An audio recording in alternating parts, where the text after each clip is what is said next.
Christmas, Uncle. You can't mean that. Can't mean that, Uncle. My name's Colin Firth.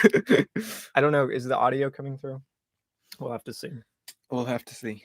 What kind of milk Oh, it's are live, you? Micah. Yes, it's coming through just fine. Okay.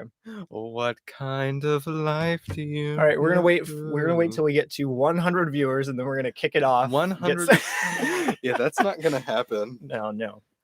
We're back though. We are. Yeah, our unplanned December hiatus is now over. In December is over. Just well, about. not yet. Not yet. We have a little bit left. But, I mean, I feel like the general thing when it hits like November, December is that we take a ton off typically for the podcast because we do so much with family. Yeah, last season, last year, I should say, we took off all of January, I think. But since we took December off, I doubt we'll do that again. Like, yeah. I say we start back in January. Whoa! We were supposed to do Arthur Christmas with Luke this December, and that just did not happen whatsoever.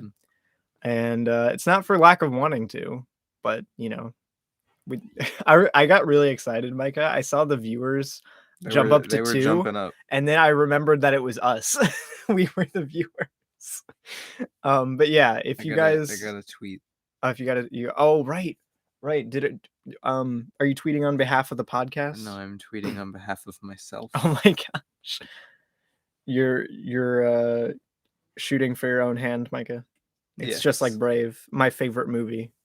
As everyone who's listened to the podcast for any amount of time knows, shooting for me own. Brave is unequivocally one of the greatest films ever made, I think. Okay, I love Brave, so you can shut up. One of the greatest films ever made, obviously. Okay, so it's not good. Brave is bad. But it kind of is. It's bad. It's actively not good, but it's so actively good. Brave might be the death of cinema as we know it. Okay.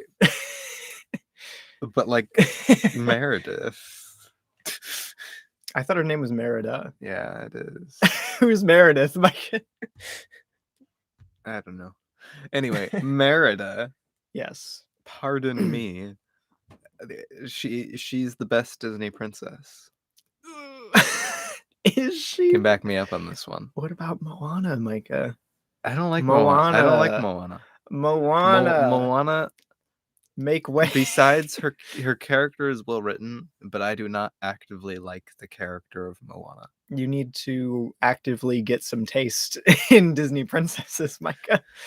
Heck, Aurora is a better Disney princess than Merida. Aurora? Yes. She's like, I'll stand by that. What is this fairy godmother? What? A pin. A pin. Of all the kingdoms in all the worlds, the one thing Why is she British? The one thing I'm not supposed to touch is a pin. And then she pokes it anyway. She's 18. She knows better. You must know a lot of really intelligent 18-year-olds. Listen, I'm 17, and if they would have informed me of the curse, the one thing I know I would not do is prick my finger. Prick your finger. Micah's anti-prick, apparently.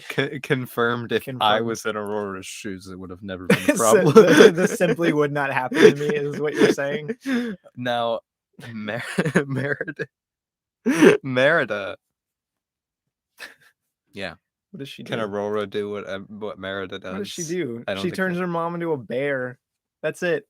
She's like, "Oi, mom! I turned my mom into a bear." Yes, but then they grow closer together. Do they, Micah? Through the bearliness that has no cinematic reason for being a bear. It has the dumbest, Micah. It has the dumbest midpoint of all time. It does. But the accents. Well, turn me mom into a bear. Change me fate. Change me fate. I love it. I love it. I don't care. I feel so bad for making fun of Brave because it feels like I'm making fun of like Scottish people, but the movie just sucks. I'm sorry. Scottish accents are top tier. They really are. If I were to rank accents, it would be up there, top 5. Australian. Wait, no. Wow. Oh, that's hard. It really is. That is hard. On nobody's list ever would be American accents. American accents. They kind of suck. They're just boring. Yeah, we're kind of boring. They're like the saltine crackers of accents. Right. But what are we doing today? What are we doing for this? Well, I really don't know. Do you not remember that we did this last year, dude? Do you honestly not remember? Micah, don't set your phone on the stand with the microphone on it. Every time you do it, it's gonna make a sound. Oh my gosh. Okay, so no, I remember doing a thing, but I don't remember. Okay, if you were with us last year, we basically, what we did is we sat down and went over every film that released in 2021 that we watched. Every film that released in 2021 that we watched. We did that last year before they came out. Yes. we got so many screeners, Micah. Wow. But we're doing that this year. Same sort of thing. We're going to cover short films and TV shows as well. We're gonna mention a couple things that not both of us have seen, and like if they're really good, obviously. Otherwise, we're probably just not gonna bother with them. Well, I'm not talking. This is not a long list. Yeah, I was about to say films. Surprisingly, we watched more movies from 2020 last year, like by the end of the year, than we did 2021 movies by the end of this year. No, so. and I mean, there's a lot of 2021 movies that we just haven't been able to get to because. Theaters, I honestly think, because like last year there was like no chance of going to the theaters, so things were available on streaming services.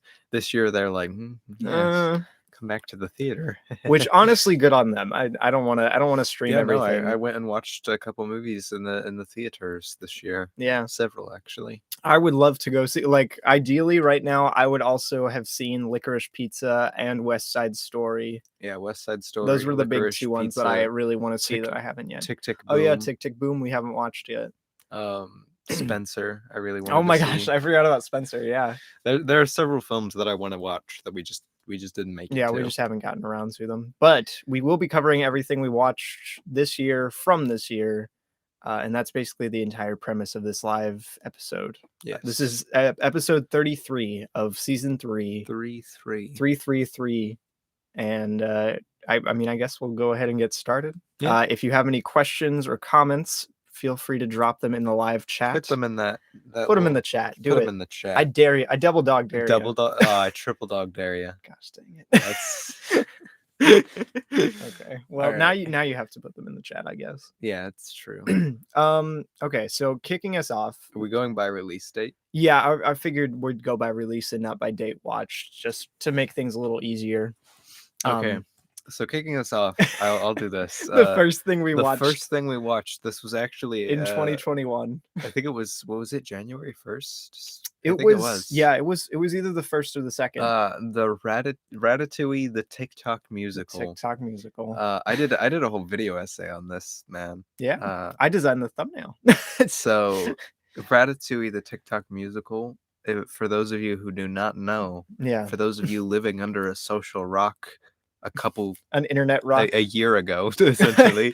Well, yeah, I don't think anybody's cared about this for like Remy the Ratatouille 11 months, but it was like a joke that started on like TikTok, and then more and more people started doing stuff for it. And they were like, what if we actually did it? What if we actually did it, bro? And then they got things rolling and they wrote songs, and then Broadway kind of like not Broadway specifically, the Actors Association or something for Broadway. Yeah. Picked it up because I mean their actors aren't making really any money, so they did kind of a whole like global pandemic and whatnot. So they did it, and it was for the Actors Fund, and they got some actors and some not actors. They got some actors, and they did this really weird hodgepodge of like TikTok film and stage. It's surprisingly experimental, more so than expected, and not always in a good way. It's not as bad as I thought it would be. I thought it was going to be awful. It wasn't actually bad. Like I expected it to be bad. I enjoyed it, and I was not expecting that. Yeah. A lot of the songs are actually pretty fun. Yeah. The lyricism obviously is not It's kind of sucky because they were all written separately. fantastic, but yeah, they were all written separately and like all written by pretty much non-professional writers. Yeah. So sometimes like and That's not professional writers have written trash musicals. Look at the definitely. lyricism in the Mean Girls musical. It's a joke. Yeah. But I really don't have too many complaints about it. Like it does weird things with the story for sure. I think really the biggest thing to mention with Ratatouille, the TikTok musical, is it's bad for very obvious reasons and it's good for very obvious reasons. It looks, in my mind anyway. Yeah, to me it looks really terrible. Yeah, the worst thing about it is the like editing and pacing of the dialogue and just the general visual aesthetic of it is very distracting. Pretty much everything done by the fact that everybody was doing it all of the limitations of it being Ratatouille the TikTok musical are why it's bad, and all of the reasons of why it's like Ratatouille the TikTok musical, like it's a very collaborative platform. That's why it's good. Yeah, the music, even the choreography, which I was not expecting, is fun. It's not like mind blowing. No, because they have like people like on loops around in corners. Yeah, but no, there were songs that I genuinely really liked and were singing for like the next couple weeks because they were just fun songs. Yeah, they're fun songs. I was gonna mention some. Oh yeah, and specifically, I didn't think of that, but that was probably my biggest complaint when watching, was that because the actors are not in the same room and they're trying to do stage acting, it's really kind of rough. Yeah, I guarantee I gave it a 5 out of 10, the musical that we watched. And I guarantee if it was on stage, I probably would have given it like a 7 or something. Yeah, if it was on stage and with a little bit of refinement. I know, right? I talked about that. If it was on stage with a little bit of refinement, I would love it. Yeah. Like, it's a fun musical. But yeah, that was the first watch we did. We bought tickets for it, and that was a Christmas present to me because I'm a big Ratatouille fan. It still maintains to be one of my favorite movies. Yeah, you're a sucker for Brad Bird, Micah. What can I say? Wow. So the next thing that released in 2021 that we watched was WandaVision. Division. What I don't even remember. Didn't WandaVision's theme song win like best original theme song at the Emmys or something like that? I don't remember. Okay, moral of the story of WandaVision. We did a whole episode. We did a whole episode on WandaVision. All you need to know is it's pretty okay for the most part. It does some cool ideas in the beginning. It has some really cool ideas, but the ending do fall off fast. The show falls off so fast. Quite frankly, I think if I could say anything that I wish they did differently besides it being connected to the MCU, so it has all of those limitations. Yeah, it has a lot of baggage to the cool idea for a story. Like in an ideal world, it would be its own original thing. I would love it premise because it's a really cool premise. It's a cool premise. I mentioned on our episode that I wanted to see that premise like on a TV show for the longest time. But I wish it was longer. I really do.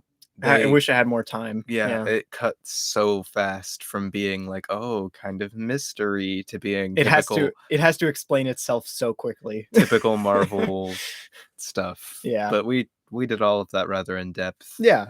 I gave it a 6 out of 10, I believe, and Micah gave it something else. I haven't been pulling it. I didn't prepare, so I didn't pull up my Be prepared.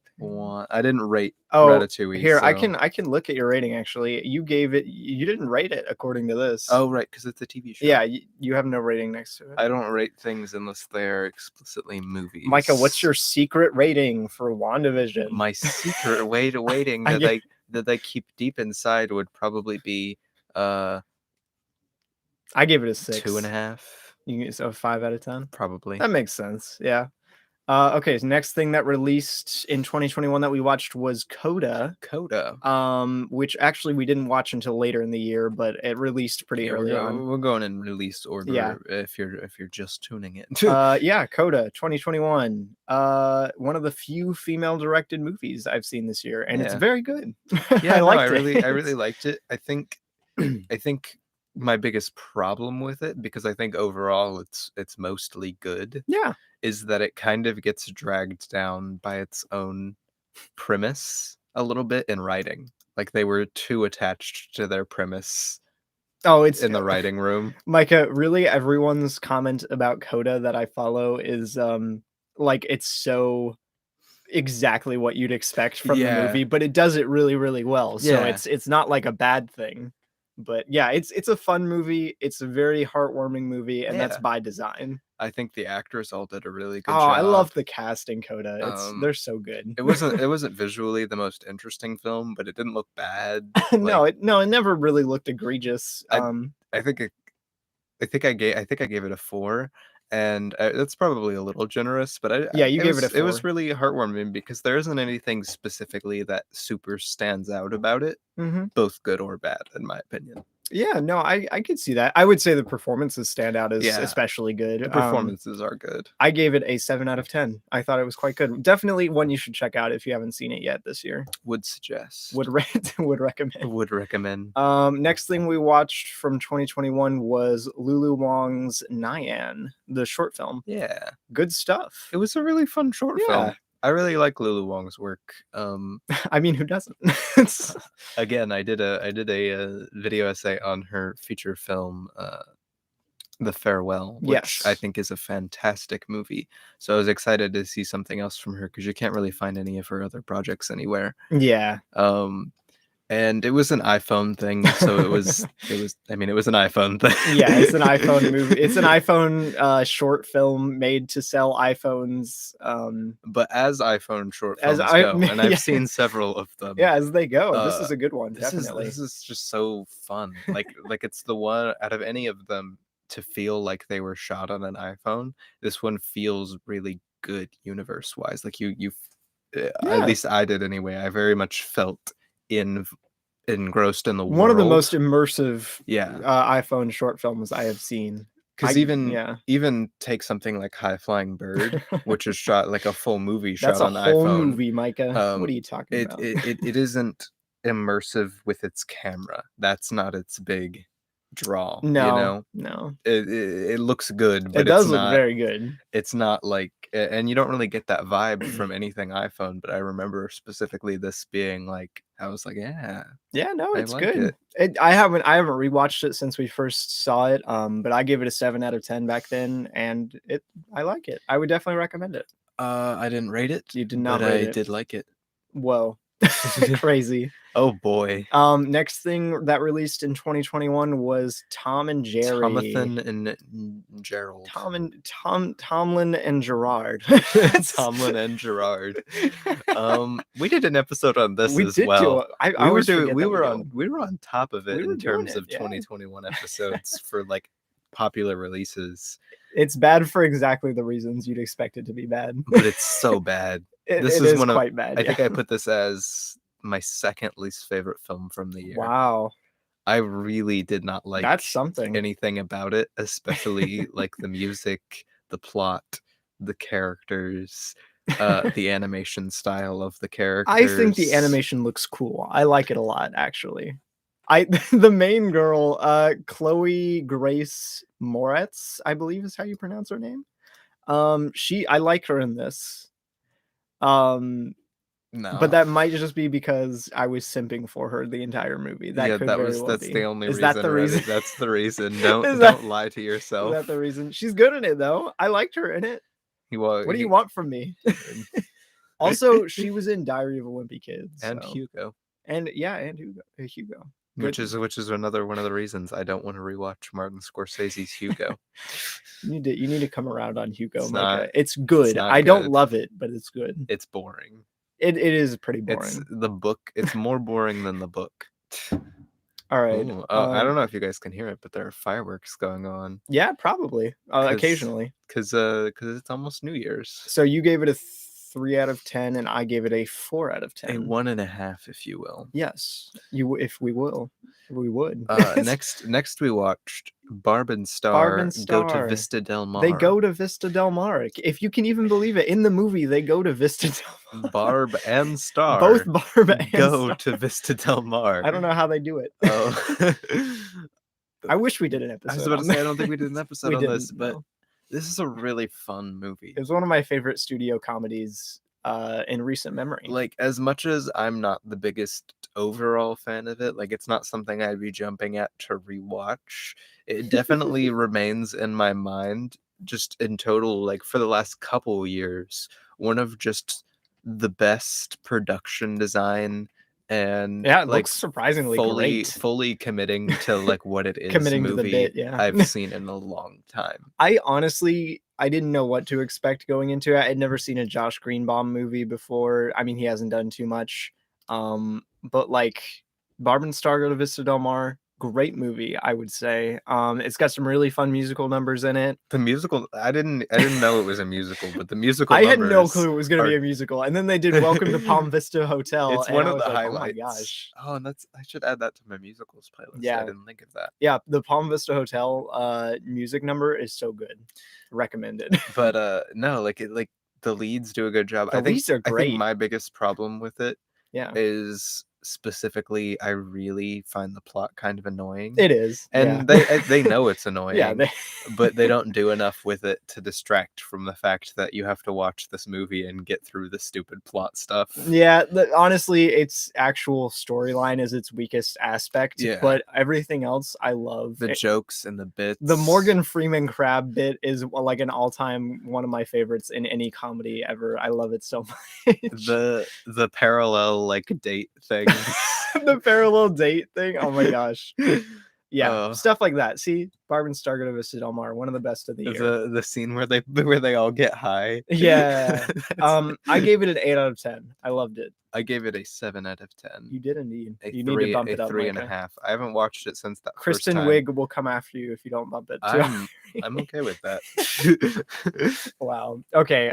Next thing, Micah was the only one who watched this one. Well, I wasn't the only one who watched. Well, this. obviously. But the Yin Yang Master, the reboot.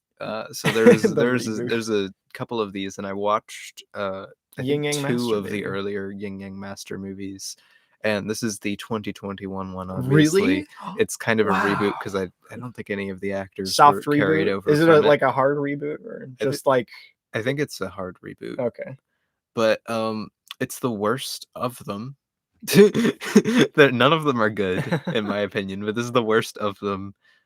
And I think modernism is its biggest problem. It's got like a big thing for like CGI, like modern blockbuster filmmaking. Yeah. Oh gosh, like it's not ideal. I don't know. Like it does like the CGI character sidekick thing. Oh gosh, and like all of these tropes, the big final CGI battle thing, and like. I don't know, the previous Yin Yang Master movies were very typical, like, Asian action movies. Like, they fit into that kind of genre of those extremely well. But this one feels like it just got a taste of American blockbuster and did not benefit. They should have spit it out is what they should have done. But I gave it 2.5. It's not bad. It's just... not good. Yeah. The fact that it could, like, slot into the MCU if you squinted at it is not a good thing. That's hilarious. All right, well, next thing that released in 2021 that we watched was Flora and Ulysses, Disney Plus original, I believe. Yes. Imagine if they released it in theater. Ben Schwartz. Shout out to Ben Schwartz. Yeah, shout out to Ben Schwartz. My main man. He's my favorite guy in this movie. He's my Ben Schwartz. Ben Schwartz. That's really the highlight. That's Micah's review. That's the highlight. It's a fine movie. I don't really remember it all that well. Wait. Shout out to Ben Schwartz playing a dad and like doing a cool like a good dad. Good dad. Didn't expect him to pull off a good dad. But yeah, Flora and Ulysses, it's an adaptation of a kid's book. It has all the problems you'd expect it to have, but it's a bit more emotionally resonant than a lot of other kind of adaptations like it. It's not terrible. No, it's not bad. It's not great, but it's not terrible. The squirrel. The squirrel. No, I'm not here for the squirrel. No. But I mean, it didn't look terrible. It didn't look great. It's competent. But and like that's about it. Yeah, I didn't fully appreciate the story, and I'm not a big fan overall of CGI creature live action pairing movies. Yeah. And this one didn't even have the guy in it. The guy, You know the guy. He's that in, one he's, guy he's in in every Hop. he's in every single. He's in Sonic. He's in Hop. He's in the Smurfs. He's in all of them. That guy rocks. Shout out to that guy. He seems like he would have a dope Xbox account. He's in Alvin and the Chipmunks. Yeah. He's in everything. But yeah, Flora and Ulysses, it's a fine movie. Go check it out if you want to kill an hour and a half, I guess. Yeah. And you have kids. Yeah. It's fine. I give it a 5 out of 10. I gave it a 5 out of 10. Whoa, that's crazy. Todd Hewitt. No. Next Todd up Hewitt on our roster is Chaos Walking. That's his name, right? I'm not butchering. It the is joke. Todd. It's Todd Yeah. Hewitt. Yes. I don't think I he can. is Todd I don't Hewitt, think Micah. I can forget Todd Hewitt. From director Doug Liman comes. Okay, Doug. Let's talk about Doug for a second. Doug Liman's Chaos Walking. Yeah. So let's look at Doug's filmography real quick. I know you can't see the screen, but let's Yeah, we have it over pulled up. to Doug. Oh, he directed Go. I have seen 2 of Doug's other films. Wait, really? I've seen The Bourne Identity. Oh yeah, I forgot about Bourne. Which I really don't like, and I know a lot of people like the Bourne movies, but I really don't like. And I think Identity was one of my least favorite of them. Yeah, that's the first one, right? Yeah, I didn't. Yeah, that's the first one. Yeah, I was not a fan. But he also did Live, Die, Repeat, Edge of Tomorrow. Live, Die, Repeat, Edge of Tomorrow is a pretty darn good action movie. I haven't seen it. It has some flaws very similar to the style of his other movies, flaws in my opinion. The shaky cams, Micah, does it have the shaky cams? A little bit of that. Oh. But like, it's still good. And then we got this. Oh man. Okay. Back in 2019, I remember seeing Chaos Walking and seeing that Tom Holland and Daisy Ridley and Mads Mikkelsen were going to be in a movie together. I knew it was a problem. And I was so excited. I was like, dude, I love Mads Mikkelsen. I like Daisy Ridley. By the time I actually watched this movie, I was like, Daisy Ridley, she's all right. I had seen Murder on the Orient Express and the Star Wars movies of hers, but that was it. But yeah, no, not a good movie. Top 10 reasons to not watch this movie.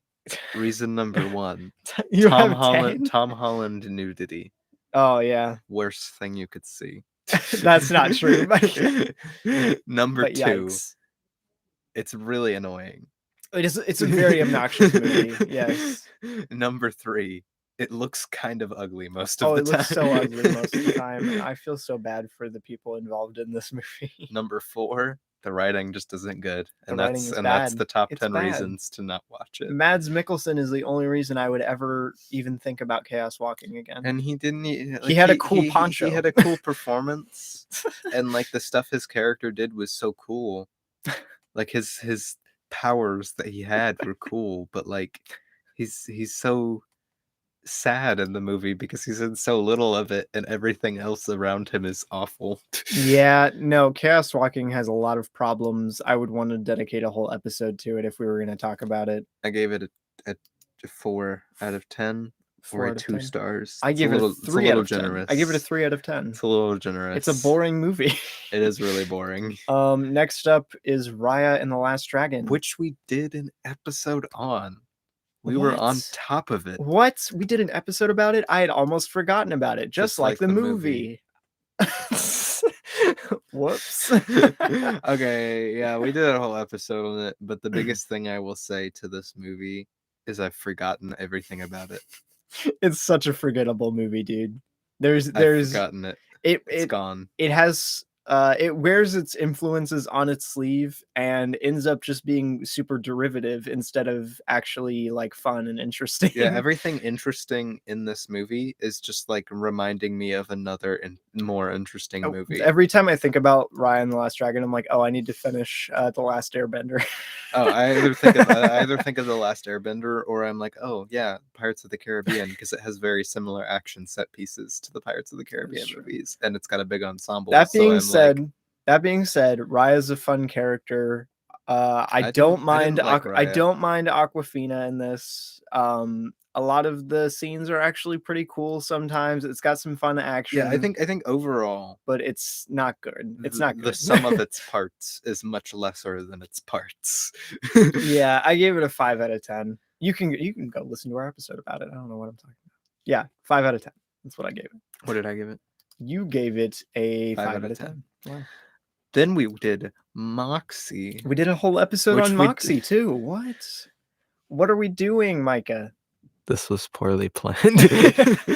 No, this happened last year too. The idea is we're speeding through them faster. Yeah. Moxie, directed by Amy Poehler. Director of Wine Country, I believe. Of Wine Country. But it was fun. Moxie's fun. Yeah, we did an episode about it.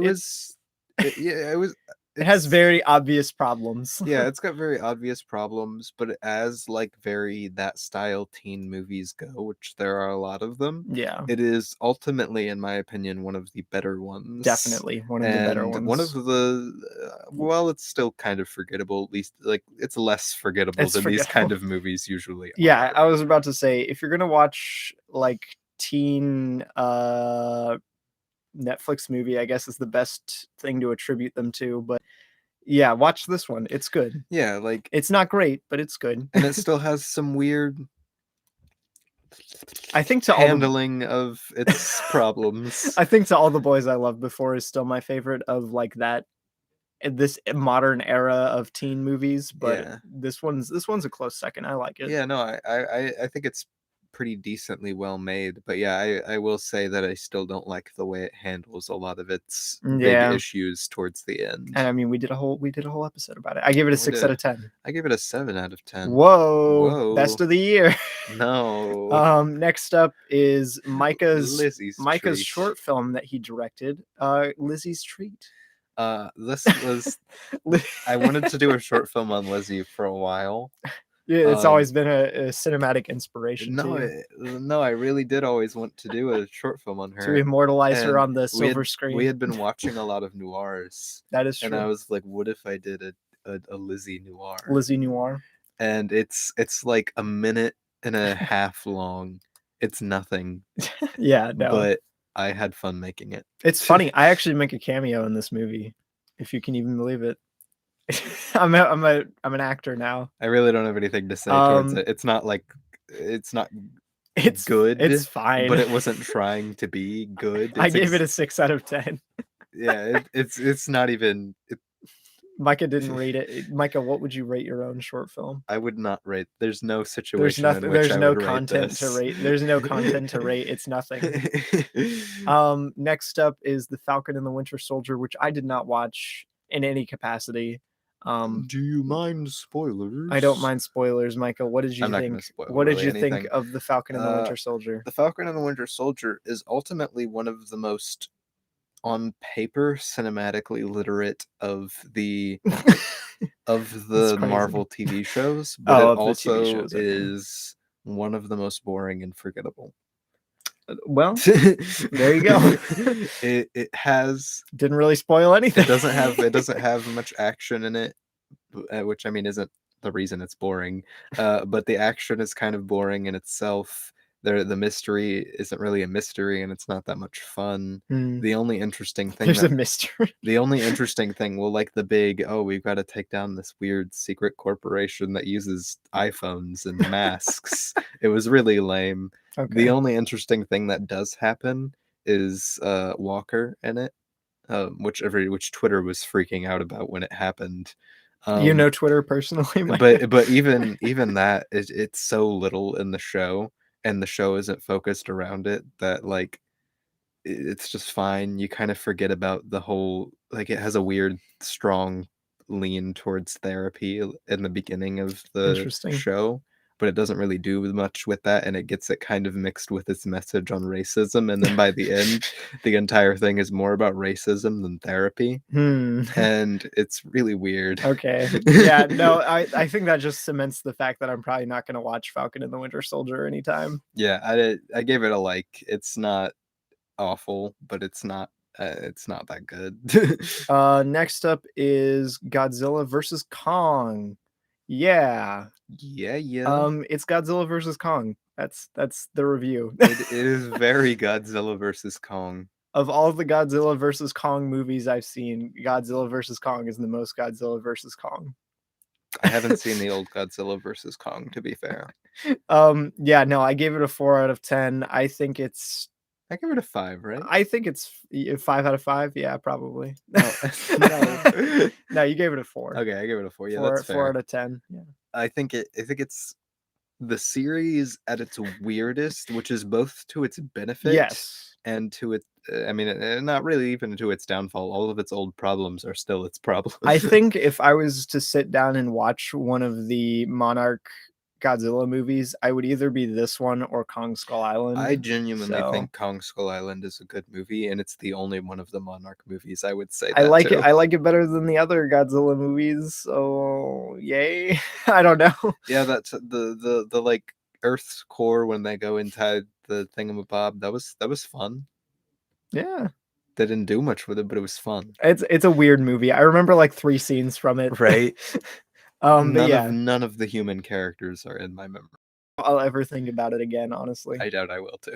Next up is another Micah Grawey original short film called Cow TV, which is that now no longer exists. It is now a lost short film. It is now extremely rare. Extremely rare. I am one of like the 7 people who have seen it.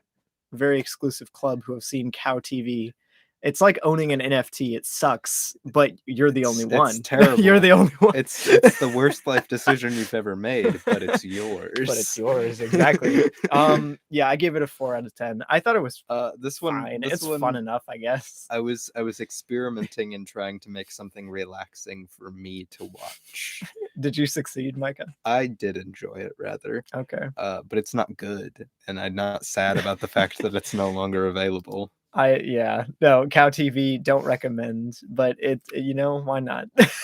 Oh boy. Next up is the film A Week Away, which I did not see. So you know how like everybody's like, ew, Christian films usually suck. Ew. Because they do. They do. This one was like, we've got a budget. We're a Netflix original film. Why don't we make ourselves terrible anyway? It's a musical, and I think this is the best way to describe it, because every other element is Christian music is either just so forgettable or mediocre or bad that you don't even remember. The one thing you remember about this movie is that it's a musical, and it's a jukebox musical that uses Christian contemporary music. That's the biggest mistake I've ever that's the worst idea for a musical. That has no relevance. Zero relevance. Almost literally zero relevance to what is happening on screen. They'll just burst out and be like, Jesus loves me, this I know. And they do a little ballet dance, and then they're like, Jesus loves me, this I know, and then they move on. The choreography in it is good. Wait, I think the choreography is the best part of the whole entire movie. That's funny. But it's trash. I gave it 4 out of 10. That's funny. All right. Well, next up is another Micah Grawey original short film. This is the only one I will actually like suggest to people. I want people to watch this. It's called The Space. This is the only in one. all caps. This is the only one that I truly was attempting something, planned something, made it longer than a couple minute kind of a thing. It's 8 minutes, but it's The Space, I think it's very good. Definitely the best thing you've directed. I would recommend it. I think it's great. I gave it an 8 out of 10. I will say I'm not sure, from Yossi, and Yossi was on the podcast. He said he really liked what I did with it. Yeah. And I'm not sure if it fully comes through, which is one of the reasons I made a sequel, or at least I shot a sequel. Unreleased sequel. But it is not edited yet. Coming soon. It's currently sitting in a Google Drive. It's called The Light.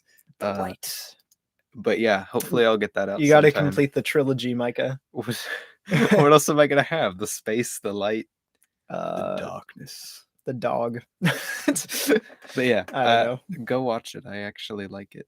Yeah, no, The Space, great short film. It's on YouTube right now. Go watch it. Next up is The Mitchells versus the Machines, which we did an episode. We did? Yes. Did we? I I guess 90% sure. Yeah, we did. Okay. Dude, I have the worst memory of all time. Call me crazy. You must forgive me. No, we did do an episode on the Mitchells versus the Machines. Look, there it is. Yes. 7 months ago. And wow, 7 months. Sheesh. It's a very good movie. It's a great movie. No, I will lament the same thing as that I said in the episode briefer.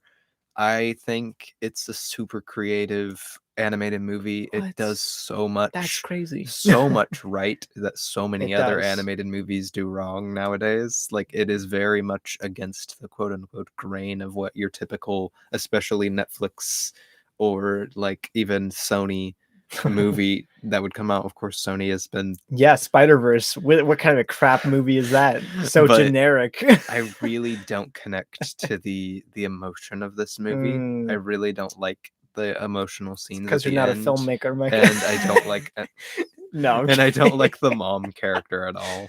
Micah has directed exactly like 6 more films than I have, so but yeah, Mitchells versus the Machines, very artistically intricate film that I appreciate it for that a lot. And it has a very good emotional core, really fun characters, really great performances, really fun animation, and good pacing too. It's great. It's a great time. I highly recommend it. Go listen to our episode on it as well. Go listen to our episode. Eric Andre's in it. I gave it not the episode. I gave it an 8 out of 10. I wish Eric Andre was in the episode. I also gave it an 8 out of 10.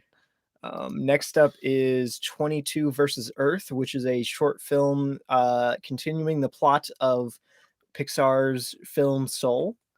I thought it was a prequel.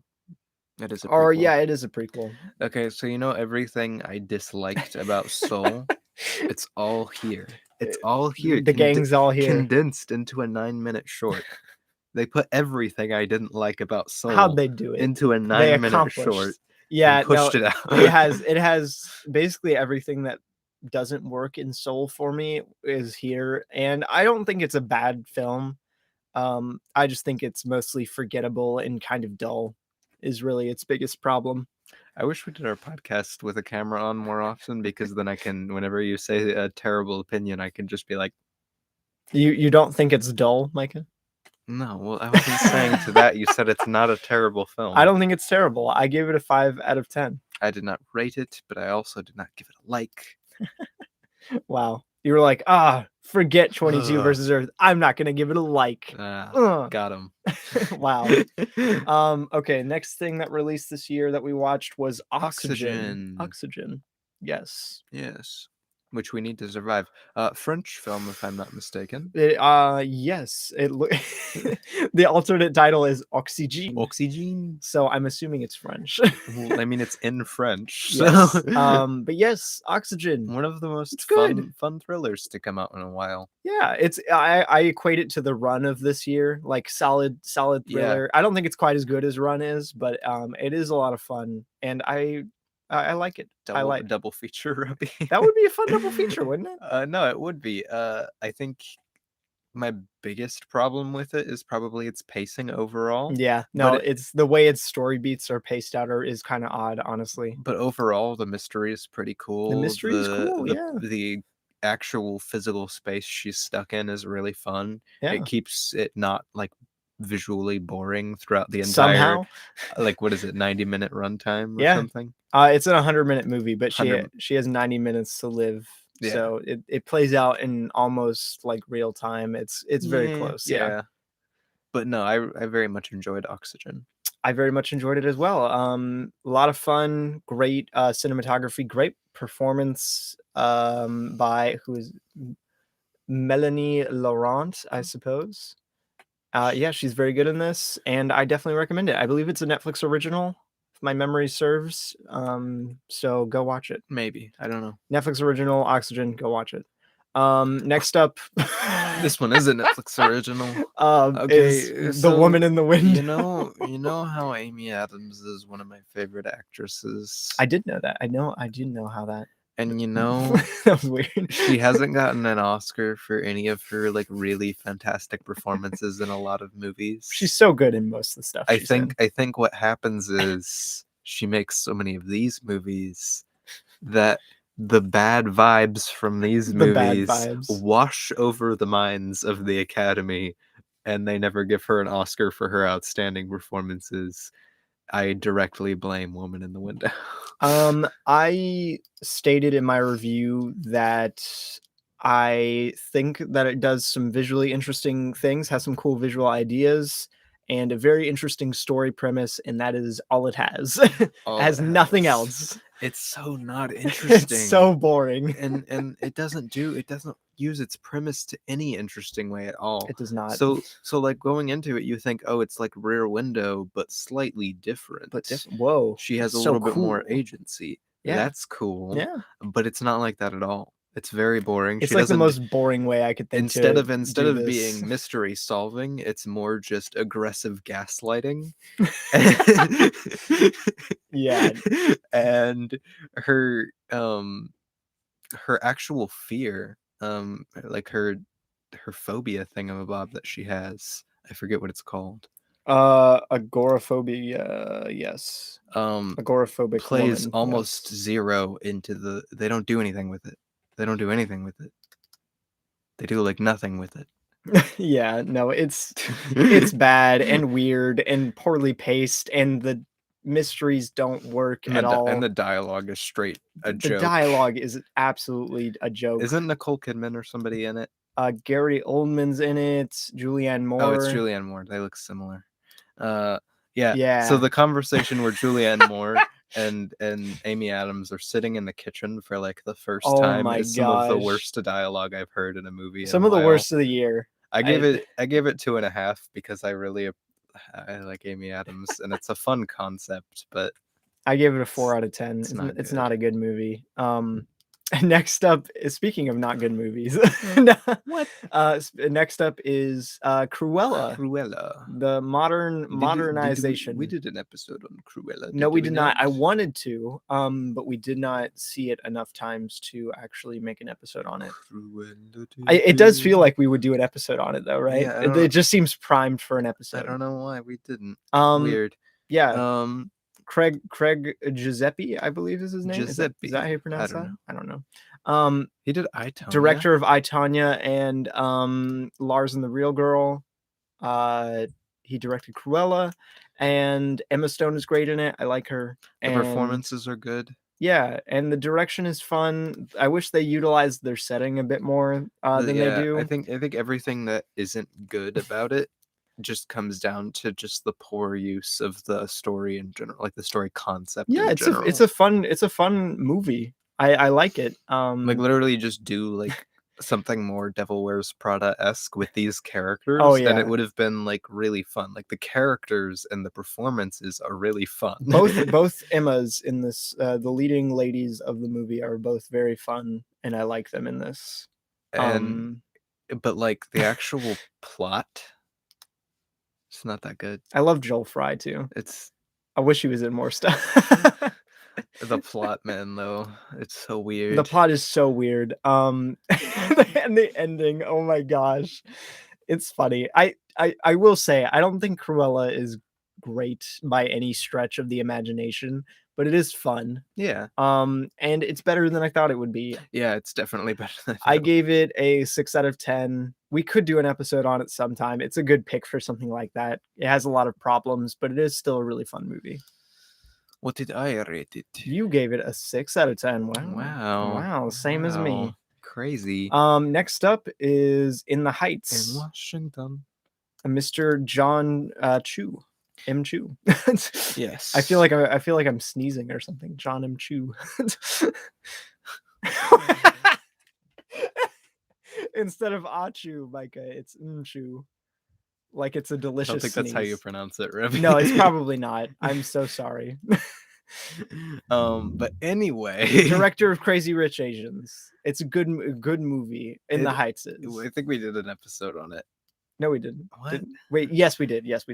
I really like this movie quite a bit. I really like its visuals, especially like as a musical movie. Yeah. I've watched a lot of musical movies that are just so boring to look at, and I don't think anybody could ever describe this movie as boring to look at. No, it's a fun movie. I don't know.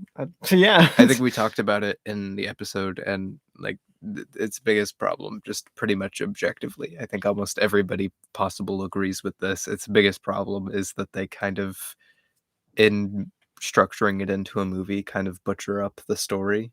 Yeah. And cut some songs and some really important plot beats. Yeah, a lot of the way they adapt the musical is not ideal, but I mean, we talk about it in the episode. I was gonna say something like about In the Heights. I'm like, I don't really have anything like to say about it. It's fine. It's a good movie. I really like its cast, I will say. Yeah, the cast is great. The production design's great. The cinematography is great. The costume work is Costuming really is good. Yeah. But yeah, I don't have that much else to add to it. It's good. It's not my favorite It's solid. Lin-Manuel music, but I do like I like a lot of its ideas refined from the Broadway version, like in terms of actual music. Absolutely. Yeah. So In the Heights, good. I gave Go it listen to the episode. An 8 out of 10. I gave it a 7 out of 10. In my mind, I'm just going chew, like just as a sound. I don't know why. I like your name there. Loki. Next up is Loki, which is another Disney Plus Marvel series, which Robbie did not watch. I didn't watch it. So what to say about Loki? What to say about Loki? Loki is a show that thinks its ideas are way smarter than they actually are. Loki is a show. I think I would cite the Lindsay Ellis video talking about Loki and narcissism. That kind of shows one of the fundamental problems of the show being about narcissism, because Loki in the show isn't really a narcissist, even though he is in the movies. They change his character quite drastically for the show. And like, it's fun. The overall plot, where it goes, I really dislike. It doesn't make much sense, which again she kind of talks about in that video. The ending is just so annoying. But it's still fun throughout. It's got good production design most of the time, and like an overall fun concept, and Owen Wilson's there, so that's fun. Does he say ka-chow? He does not say ka-chow. He does not say wow. What? It's honestly 0 of 10 would not recommend. But yeah, I didn't rate it, but I gave it a like. It's better than WandaVision and Falcon and the Winter Soldier. WandaVision. Okay. Next up is Blush. Apple TV original short film. Blush. I hate it. What? I really dislike it. Have a heart, Micah. I have a heart, and I don't like it trying to be emotionally manipulated, because shorts don't have enough time to do any other way of gathering emotions other than emotional manipulation.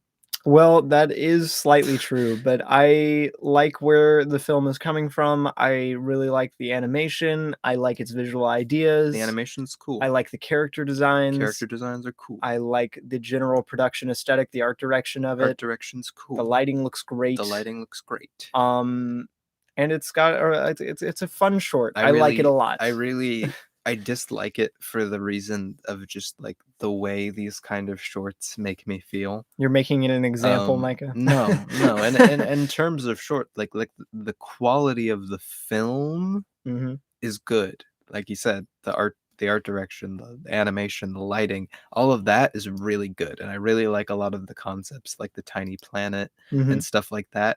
But I just really, really aggressively dislike short films a lot of the time, because they always do the same thing. They always are like, oh, here's a fun little... Okay, take like the sequence from Up that everybody remembers. Every short film is just the sequence from Up. Dang. That's like every short film ever. How could you, Micah? They're like, la, da, da, da, da, why would you say something so controversial things, and yet so brave? And then they're like, oh, but what if this person died? Wouldn't that be sad? Spoilers for Blush, I guess, and Up. And wouldn't it be really sad if when they died, some kind of visual representation of their love that we've set out becomes more dull? And then they find love through something else. Wow. You really dissected Blush, Micah. It just really bothers me. It's a fine film. It's a well-made film. I gave it an 8 out of 10. This is a better short film. The next The one I just pulled up. We watched Far From the Tree. Spider-Man Far From the Tree. Yes. Yeah. It's good. I like a lot of and I think this does a much better job in terms of like short film writing, of just in general short film writing, of using its short film medium to like more smartly to make it about something more like generational. I think is a much better use of a short film in general than being like, oh, don't you feel sad because this is now gone? Wow. No, yeah, Far From the Tree, solid stuff. I like the animation a lot in it. The animation is really great. The character designs are really cute. I like it. It's a good short film. I don't know. What do you want me to say about it? I gave it a 7 out of 10. I gave it a like. I gave it a like. Next up is Luca. One of my favorite films from the year, actually. Yeah, one of mine too. It's my second. Well, it's tied for my most watched film of the year, actually. Luca and Parasite. I watched 5 times this year. It's funny. But an unlikely pair. And that's mainly because it's like my girlfriend's like second favorite film now, or like animated film anyway. And we watched it a bunch together. Well, there you go. But it's really charming, I think, in a word, is what you could say to Luca. I would say so. Its plot is good, but like it's not really what stands out about the movie. It's kind of like, and everybody makes the Ghibli comparison. It's a nice movie to sit in, if you will. And even though I think some of the writing in terms of dialogue and everything is kind of weak at parts, especially with, I don't know, something about Alberto's dialogue specifically rubs me the wrong way. Yeah. But I really, really enjoy the film. Yeah, no, I one of the best of the year. I think it's great. Animation's really nice. The character dynamics that they have going is a lot of fun. That's really all there is to mention, for like majorly for me anyway. I gave it an 8 out of 10. I gave it a 9 out of 10. What? Highest rated thing I've given so far. The perfect movie. No. Next up is the Tomorrow War. Alberto gaslights people, so it can't be be a perfect movie in my eyes if gaslighting takes place. Wow. The Tomorrow War, which we did on the pod. We did the pod on the pod. A speck of dust just flew past the camera. Like if you keep watching, funny. There's like little specks of dust that keep flying past. That's so funny that it picks that up. No, I mean, that's obviously a filter that we applied to this. It's like one of the it adds artifacts, obviously. It's artistic. But everything the Tomorrow War that you would expect to be not great about the Tomorrow War feels like an Amazon commercial for some reason. That's because it was, Robbie. Was it not an Amazon original? Yeah, it's a Prime original. Yeah. And it feels like a Prime original. I don't understand how they made a movie feel like an Amazon Prime movie. Like, okay, and The Lost City of Zed is a Prime original, and I love The Lost City of Zed. It does not feel like a Prime original. It feels too corporate, I'll say. Yeah, it feels very corporate. It's not doing anything aggressively anything. Just period. It's fun enough. It's got like money gaining cast. It's got very unaggressively fine I action. forgot J.K. Simmons was in this movie at all. I think its story pacing and structure is actually not that great, hence why you completely forget that J.K. Simmons is a thing. Yeah. But like it's not terrible. No, it's not bad. I actually think it's pretty good. The finale, it really is the best part of it in my mind. Yeah. Even though it does still drag a little bit in its finale. But it's fun enough. I'm definitely not going to think about it much afterwards. Yeah, I think it really is like corporate feeling, and the fact that looking at those top 4 main characters that are even on the Letterboxd banner, remembering their character traits, it was like the 4 most basic you could possibly think of for we're making an ensemble of an alien invasion action movie. Yeah. Like that's You have them all, the gang's all here, and they're exactly what you would expect. I gave it a 6 out of 10. I gave it a 6 out of 10. Yeah. Next up is Black Widow. Black Widow. Kate Shortland. Kate Shortland. The best part of Black Widow is objectively Florence Pugh. The best part of anything Florence Pugh is in is objectively Florence Pugh. So let's get that straight. It's an MCU movie. Jot that down. I feel weird for saying it, but like it's an MCU movie. It feels exactly like you'd expect an MCU movie to. It doesn't do anything aggressively fun, aggressively visually interesting. The direction is fine. Did you see that it got nominated for best VFX? I have seen the VFX are actively its worst. I was about to say I've seen scenes from Black Widow and they look not good. It is not a good looking movie. Like the writing is weird, and the structure, like the actual villain and like the concept is so played out in the MCU that it's almost laughable. And like its overall meaning for the MCU is kind of laughable too. But like as a movie confined to itself, it's fine. Fun even because Florence Pugh's here. Wow.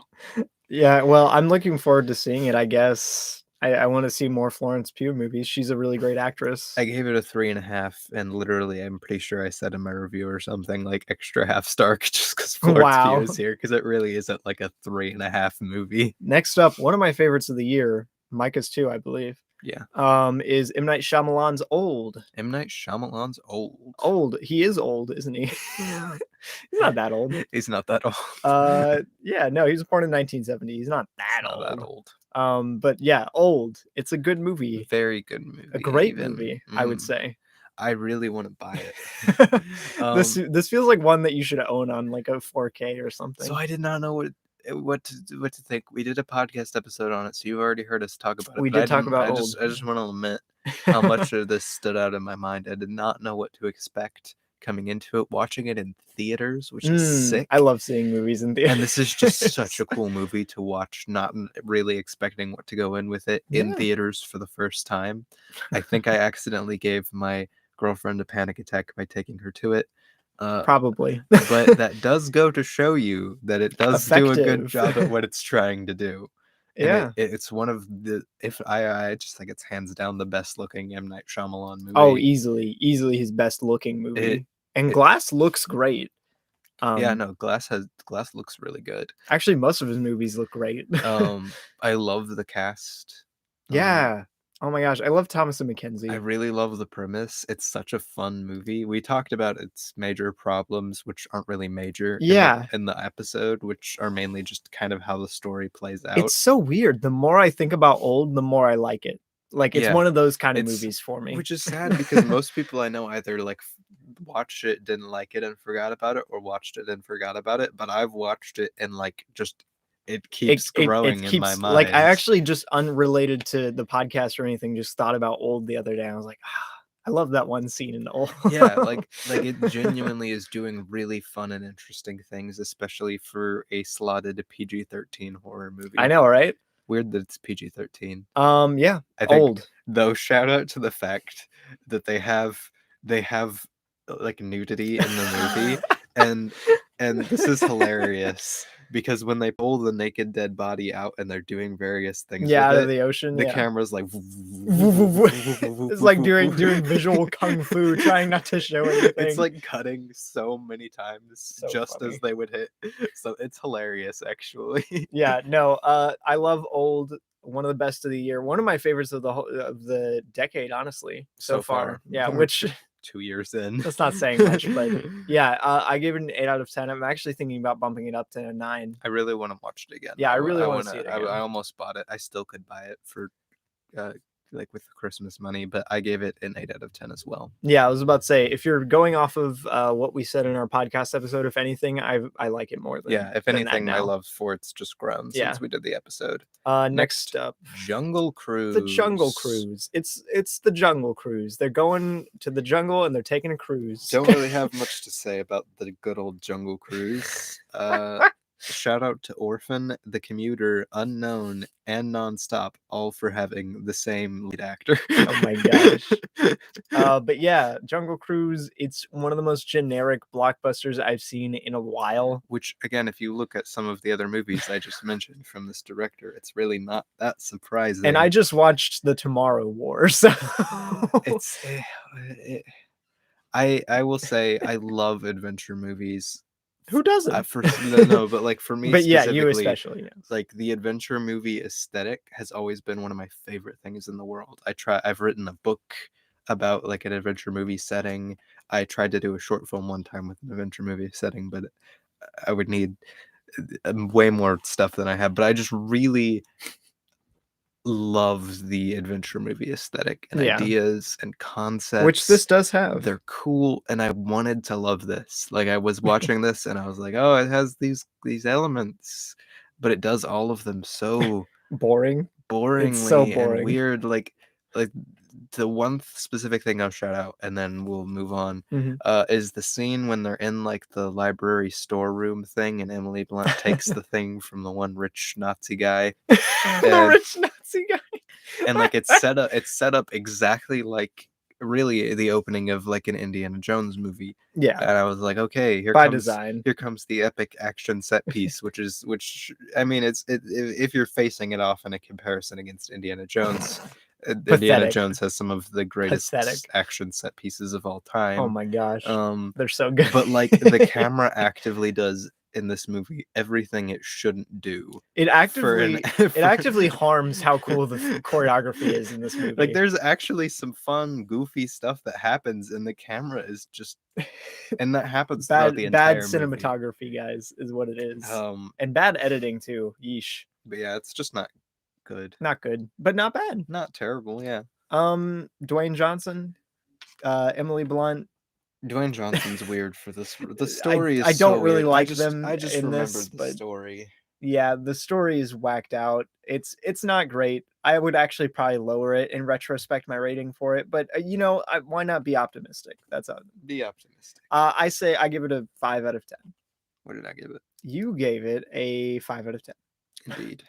Next up, Vivo, Las Vegas. Why not sing an actual Vivo song? Because you can't remember an actual Vivo song.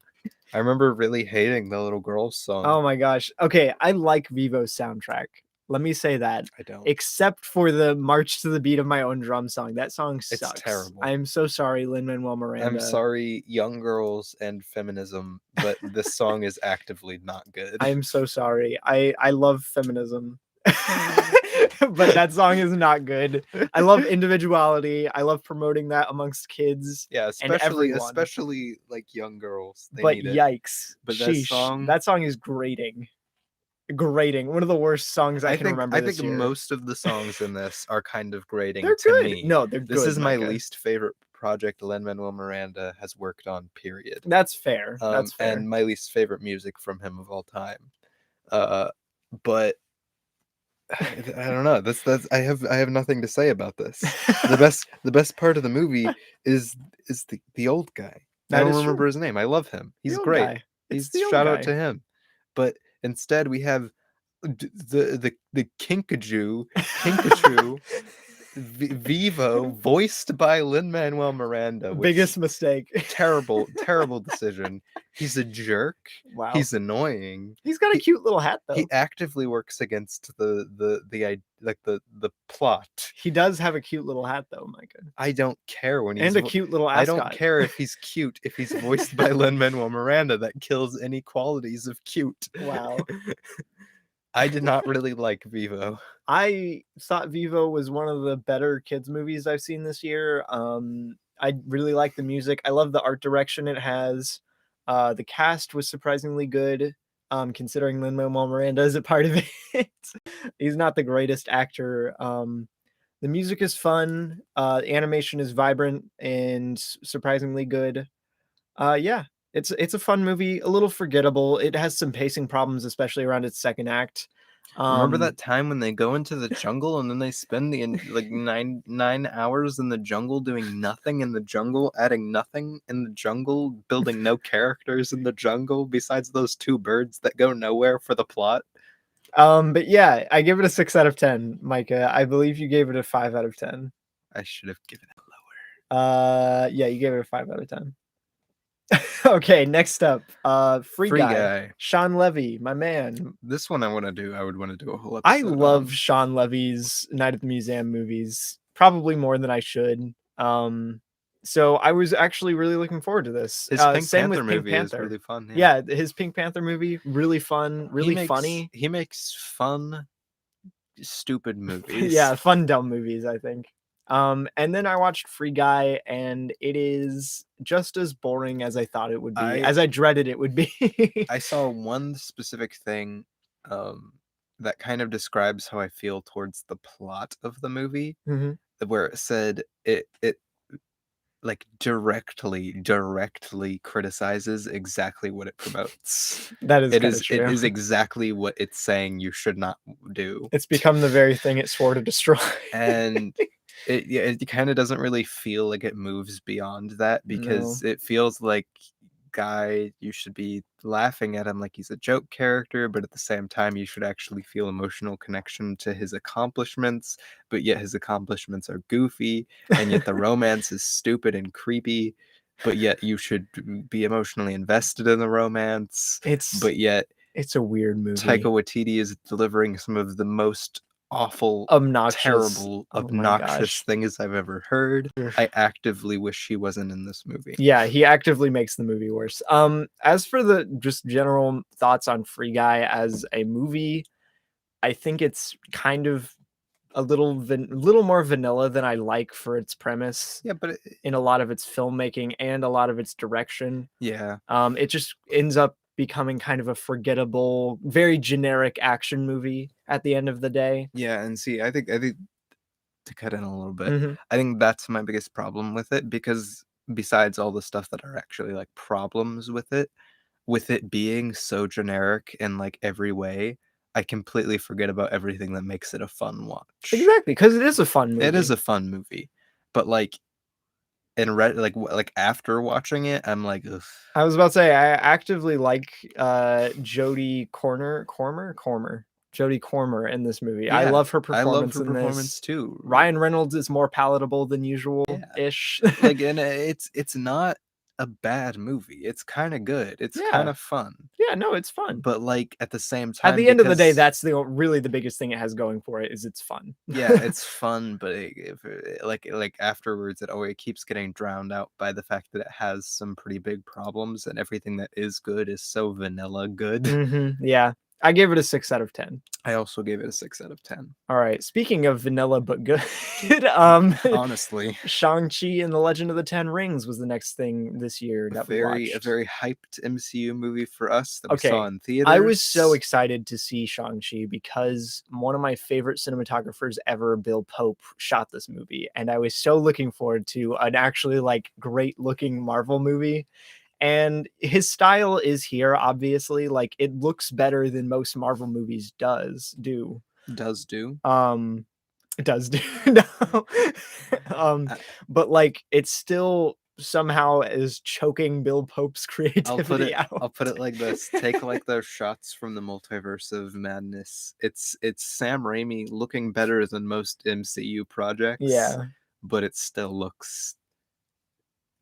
That final battle has a lot of really cool visual ideas in it. I really dislike that final battle. Everybody was like, "Oh, finally a good battle!" Finally, you know, it's if the movie does a good job, it doesn't matter if it's a big CGI final battle. Everybody will still like it. It doesn't do a great job. I really don't like it. It's a boring fight, honestly. No, I think it's honestly.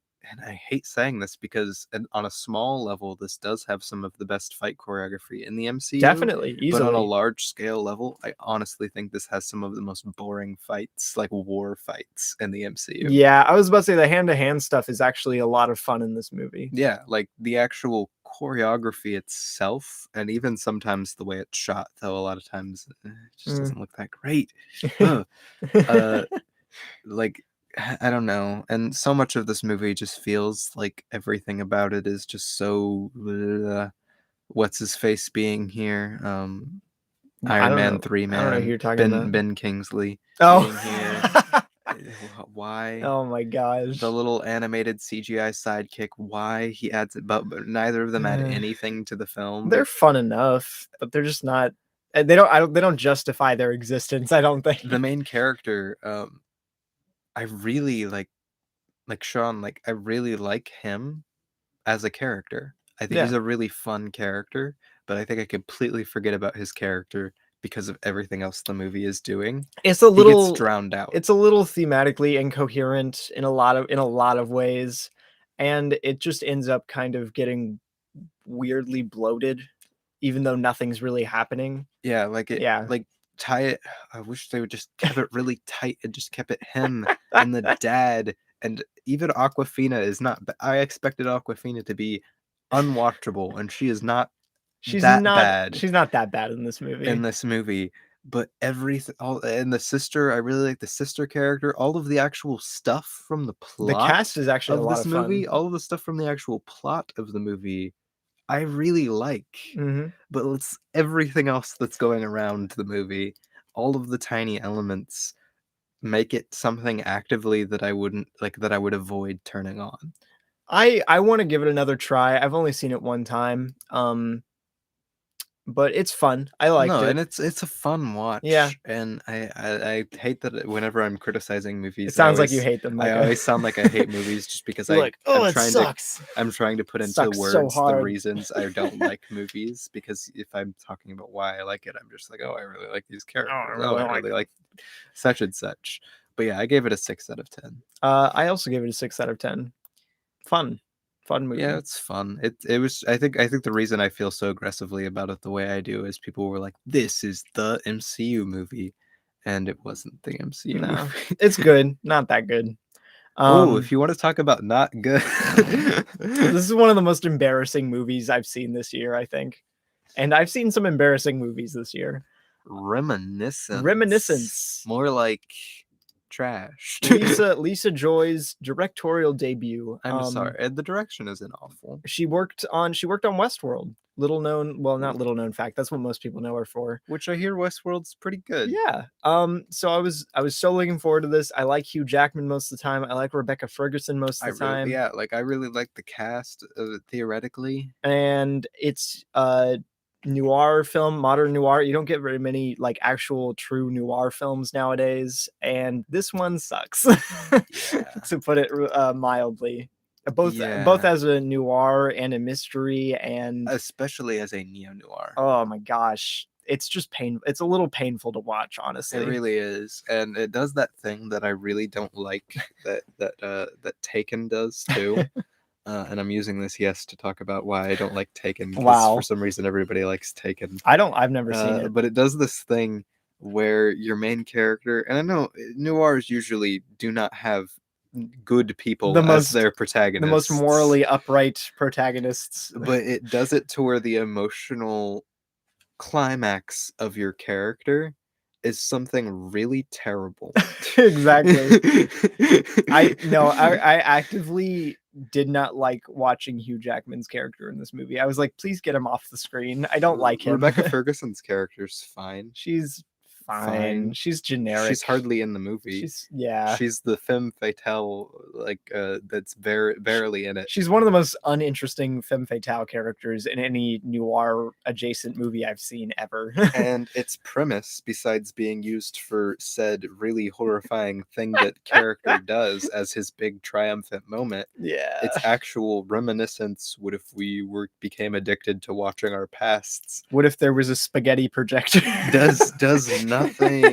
It does nothing. No, they use it at all. They use it zero. They use it to start the plot, and then we don't see it again, and then they bring it back, and that's it. And I love how there are like 5 people who use the service and the thing, and the premise is like people became addicted to watching their own memories. And he's like, this is a really expensive technology. We see like 4 people. Reminiscence is not good. Bad screenplay, bad performances. Maybe it's just bad direction. I don't know. No, not good. One of my least favorite of the year. Not egregiously bad. It's competent. I gave it a You 5. gave it, you gave it a 5. Which I feel is even like that's the upper side of what I would give it. Definitely. I gave it a 4 out of 10. Not great. Next up is the Sparks short 20 something. 20 something, baby. 20 something. Yeah. Yeah. It was fine. It's I like its premise more than I actually like the short film. Sadly, like it's a really fun idea and it's got a really cool message. But in execution, it's just a little dull to watch, and it's a little weird to watch. It is kind of weird. In actual execution, a lot of the like Pixar shorts oftentimes have weird concepts that are kind of weird. They have a weird energy to them. Yeah, but this one has like out of any of them has like one of the weirdest energies. The weirdest energies, and like the premise is just. Because yeah, like the message is sweet. The concept is sweet. Cool. Yeah, it's a fun sentiment. The execution, the visual ideas are really cool. Yeah, no, the animation looks really good. Yeah, the animation looks great. But it's just weird vibes. It could have been a lot better. Yeah, if it had a bit more unified of a vision, I think, or just a little more inspired way to tell what they were trying to do, you know. But I will give a shout out to any short film that actually has a good idea as a short film. Exactly. No, you wouldn't want to do something like this for a whole movie, but it's really good for what it's doing. So I gave it a 6 out of 10. I'm honestly would consider bumping it up to a 7, but I think for now a 6 is probably fine. And Micah gave it a like. Ooh. Next up. He's all that. He's all that. Oh my gosh. Micah, was he all that? So, director Mark Waters. I love Mark Waters movies. I do not love Mark Waters. Mean Girls is really good. Mean Girls is fantastic. But its direction is honestly its weakest point. It kind of is, yeah. But Freaky Friday is Freaky good. Friday's weird. Mr. Popper's Penguins is weird. Mr. Popper's Penguins I haven't seen since it came out. But he's all that. Netflix original romance movie. Yeah, is like a lot of people are talk about Addison Rae's awful performance, and it really is genuinely one of the worst. Is she bad in this? One of genuinely the worst performances I've ever seen. That's so sad. She hasn't been in very much. It's because she got her start social media stuff. Oh, but she got her start on social media stuff. But this is quite frankly, the best way to describe this movie, and I am not joking to you, is it feels like a dystopian version of our world that is exactly our world. Like it's everything that could be dystopian and feel about the internet and modern relationships in a movie. It just feels so weird, and because all of the actors are pretty much giving bad performances, it feels like aliens made the movie. It feels like if aliens came down to Earth and tried to make like a romance movie. Is that what it's like? Yeah, it's so terrible in every way, almost bafflingly bad. The visuals are its only decent thing because it's visuals. It doesn't look terrible. Well, there you go. But like, it's so funny.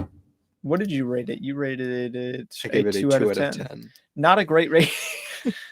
Next was Doug Days.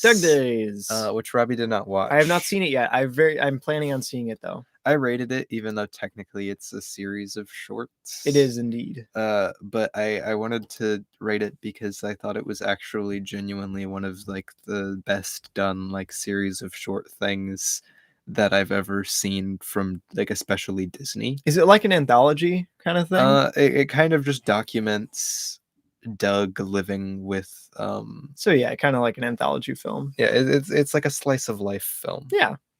And each episode, but as they go on, they honestly get more and more like creative with its animation and everything. Like there's like a trippy dream sequence in one of them that's like really visually cool and fun, and it's so sweet. I got close to crying with it, and I don't even like Up that much. Like Up's good, but it's not top tier for me. Dang. So I thought it was really great. I need more Pete Docter appreciation, Micah, from you. But yeah, I'm looking forward to it. I haven't seen it yet. It's goofy. It's very, I wouldn't say low bar humor, but like it's goofy, like dog humor. There you go. But I gave it a 10 out of 10. Speaking of goofy. But I did not put it above a lot of other movies. I gave it a 10 out of 10 because I was feeling emotional. Speaking of goofy. Speaking of goofy, James Wan has a new film, which we did on the podcast. Yeah, we did an episode about it. Malignant. It's malignant. Moulin Rouge. The Moulin Rouge. I went Moulin Rouge, but it's got Gabriel in Gabriel. Oh my gosh, Gabriel is legitimately one of the best characters from this year. Best cinematic characters. I was so sad. So my girlfriend's favorite genre of movies, horror movies. Horror movies. Two people. That's why she loves Luca. Two people she really likes in horror: James Wan and Lee Winnell, best buds in the horror unit. Indeed. In the horror industry. And I watched this movie with her, and she was so bored, and I was like, "What? Are you kidding?" Malignant's such a fun movie. I don't understand how someone can get bored watching it. It's so goofy. It's so much fun. Every time, like every murder in it, every goofy detail, everything. When they're like, the whole "I'm adopted," and she's like, she's mortified. It's one of the pulpiest movies of this year, and I love it. It's so much fun. It's such a fun movie. It's not even that, like, the story is a joke. What actually happens in the movie is kind of a joke. It's one of the most fun horror movies I've seen in a while. Like I haven't seen a lot of James Wan's movies, to be fair. Not yet. Anyway, I'm planning on seeing more of his. But like, I don't know, man. Like Aquaman. I could take and leave Aquaman. Insidious. I love Insidious. But like, and I hear like The Conjuring and Saw is where you get really good James Wan. But like, this is Malignant's really good. This is just so much fun. I don't know how you'd be bored. It has one of the most fun climaxes in a movie this year. Yeah, I love it so much. I actively all the time think about the prison scene. The prison scene. Oh my gosh. So good. Speaking of so good, I gave Malignant I gave Malignant an 8 out of 10 as well. We have the newest film from Denis Villeneuve. Dune. That's not how you say it. I don't know. Villeneuve. I don't know how to say it. Villeneuve. I don't know. It's. I don't know how to say it, dude. It's not Dune. Dune by Dennis. Dennis is Dune. Yes. A fan favorite of the year. I'm told. That's my favorite film of the year, actually. Believe it or not. What? What? Dune is probably my favorite book, in close competition with Little Women. Crazy. I really think, especially as an overall series, it's one of my favorite in terms of sci-fi because it taps into such quote unquote, I guess, like spirituality in its storytelling. Like its concepts are so much more fantasy-y than you would get in a normal sci-fi, because this kind of sci-fi is fantasy. Don't at me. It really is. This is a fantasy movie with technology is all it is. And I don't know, like I was not expecting it to be that good of a movie, or at least I did a video on my nervousness on why it could easily be very bad. Yeah, because Dune is such a massive but tiny movie. Like it's super grand on scale, but its ideas and its emotions and all of its story beats happen on such a tiny little scale. Yeah. I thought it was going to be so hard to pull off, and I was like, we watched it in an IMAX theater, that's true. And I just had chills throughout the entire thing. I wish I had chills. I watched it with Haley, and I was just like, I sat through a 155-minute movie twice, and I just wasn't that into it. I wish I was. I don't know. I will say some of its problems show itself more when you're not watching it like in a theater as a big experience. Like I think I watched it 3 times, maybe twice at home, I think. Yeah, something like that. If you sit down and really make it a big grand thing when you're watching it at home, it still works, and like it's still a good film. I still think it's one of the best of the year, my personal favorite. Yeah, it's one of the better ones from this year.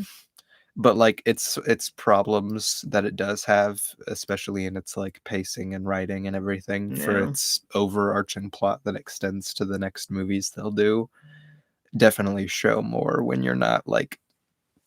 Yeah, that's honestly my biggest problem with Dune as it stands now, is it just feels incomplete. And I mean, obviously that's nothing essentially like necessarily part one against this movie. It's a part one. But I just wish it gave me something to latch onto in this first movie, because it's really just it's really great world building, sure, and it's a fun universe. It's really great visually. It's fun to look at, great sounding. It sounds amazing. Oh my gosh. Yeah, Some of the best sound design in a recent sci-fi the movie. sound design. I But think it's just ultimately kind of boring for me. I think the reason with that is, and I don't know if this carries through, because I feel like it's such a weird detail, but because I've read the book and because Paul is already such a Yeah, real, you have like an such an attachment to the character already. such a really interesting character, one of the most interesting, especially with that kind of protagonist where the story takes him. Um, he's one of the most compelling and interesting like protagonists of any story, and this movie dedicates a lot of itself, and that's its big emotional thing, is getting him set up on his path. That's all of this movie is, And really. for me, that's a really like an emotional watch. Micah's like, oh, that's so cool, bro. Like I get like almost every big moment that happens to little Timmy, I really felt little Timmy, like Tiny Tim. And I think he does a great job with the character, but like the tent scene. Oh, the performances in this are great. The tent scene, man. I was so invested. I don't jump at movies. I was so invested in the tent scene of this movie that when he screams out, I like hard jumped. I jumped in the theater, man. Yeah, like I said, Dune, really solid. I love a lot about it. It just ultimately, like, watching the movie, I'm like, eh. Like, it just doesn't grab me the way I wish it would, the way Arrival does. Yeah, no, it's not as good as Arrival. No. It's probably not as good as the rest of his movies are. Well, not the rest, like entirely, but like his like Blade Runner, his staples, yeah. He's a very well known director in the sci-fi, in the modern sci-fi sphere. And it's weird seeing somebody who does such, I guess, high concept. Even Blade Runner, for as pulpy as it is pretty high concept. Yeah, it's considered a grade above most sci-fi movies. To do something this pulpy is interesting from him. Yeah, I don't know. Dune feels like, and obviously this is a bit of an over exaggeration, but it's the closest thing I can think of. It feels like an MCU-ified version of Denis, which I was not a fan of, but I still like the movie. The movie is good. It's just not great. Like, speaking of not great movies, I gave it a 7 out of 10. Micah gave it a 9 out of 10. Speaking of not great movies, though, Micah watched the 2021 Cinderella. My least favorite film of the year. Least favorite of the year. From what I saw of it, oh my gosh. The lady who directed this has only directed Blockers as her other movie, which is concerning. But yeah, I saw like a portion of this and it sucked. Okay, so does everybody remember that live action Beauty and the Beast that Disney did? Yes. And Lindsay Ellis, I saw it in IMAX. Very good video essayist, did an entire video essay on why they kind of butcher a lot of the story in its adaptation. They do. Imagine that, but on a full movie scale, like an unbelievable scale, unbelievable mass amount of scale of trying to be like, I guess, like progressive and inspirational, modern. Modern is the best way to put it, I guess. That it completely destroys every shred of likability, of story and likability. Like the story actively just does not make sense. It makes no sense. The performances are mostly not good. James Corden is here. Terrible. Worst decision they could make. The only good thing out of it that came from this was the James Corden rat thing. Oh, man. It's a musical. I completely forgot about that. The music is its actively worst part. Like the music is really, really bad. Oh my gosh. It's visually not good. It's got a weird plot. Cinderella is not a good character in this movie. She's not interesting. She doesn't do anything compelling. I don't care about the prince. They do weird things with the prince. They have that stupid thing where like the sister has big ideas for the kingdom. Big And then ideas. the king is like, no, your brother will be king when he marries. And he's like, no, I want to be a prince. I want to gallivant and be into art. And then at the very end, they're like, well, maybe she will be queen. And then she's like, well, but I don't have any ideas. What? I don't know. I may be making this up, but I Okay. really remember her like getting the job for queen and then being like, what? Okay, so Micah, is it better or worse than Cats? The new Cats? I would put it in the same place in my heart. Okay. I don't think they're either on a scale of comparison.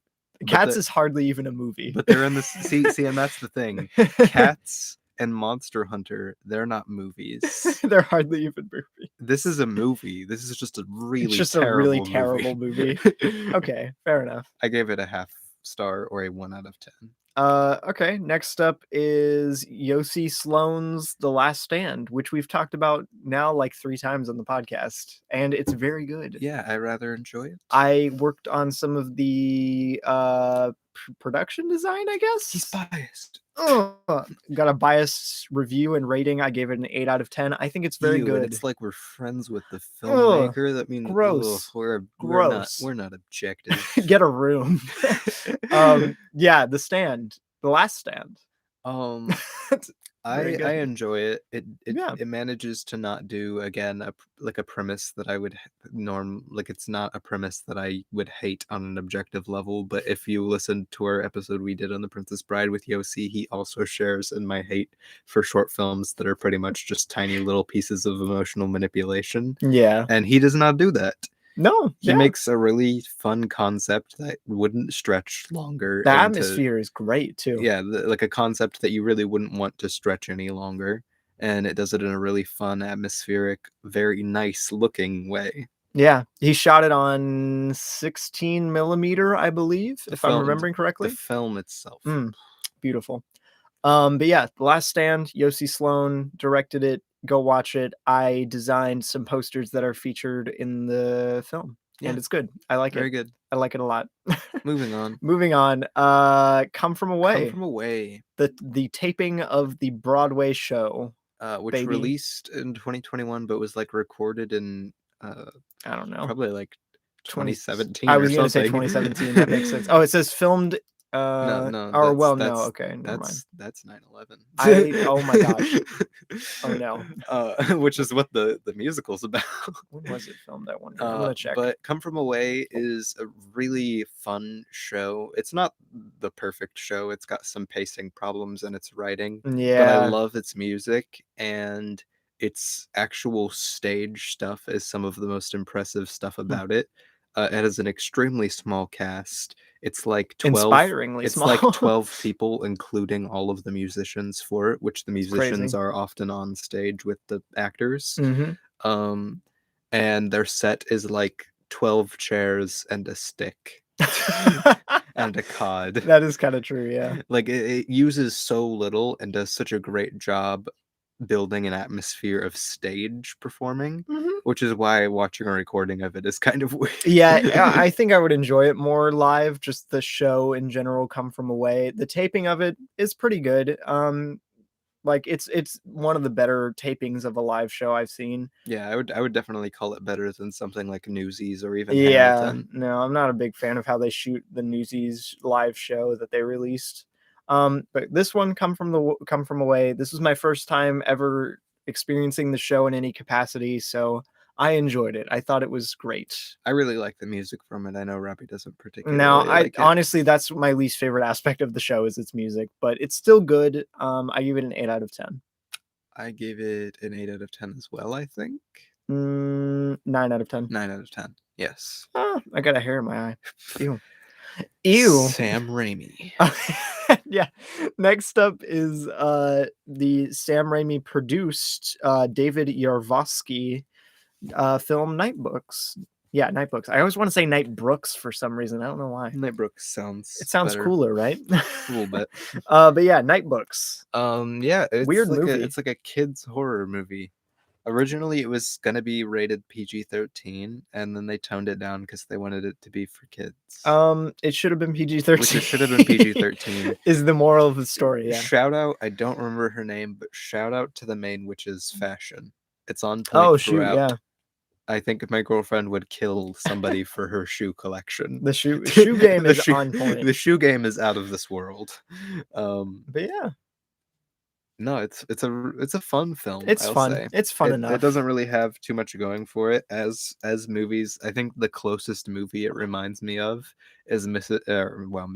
Limoncello's Library, the movie, which the movie is trash. The book is really good, but for some reason it gave me that vibe. Okay, see the vibe that this gave me, Earwig and the Witch, but good. Yeah, was what I was saying. Significantly better than both Mr. Limoncello's Library trash film and Earwig and the Witch, which is a very troubled film. Yeah, it's fun. The main kid's performance is a little weird. It's weird. But overall, I wish we had the PG-13 cut. Really fun art direction in that books. I like it. Especially its climax. I love how visually interesting its climax was, which is a rare thing for some reason with kids movies. I don't know why. No, and its overall concept that it used to kind of build upon like a Hansel and Gretel type thing towards the end, which I did not expect going into it, was very cool. Yeah. I gave it a 5 out of 10. I gave it a 6 out of 10. Indeed you did. Yeah. Next, I watched Intrusion. Yeah, baby. Netflix original. And it's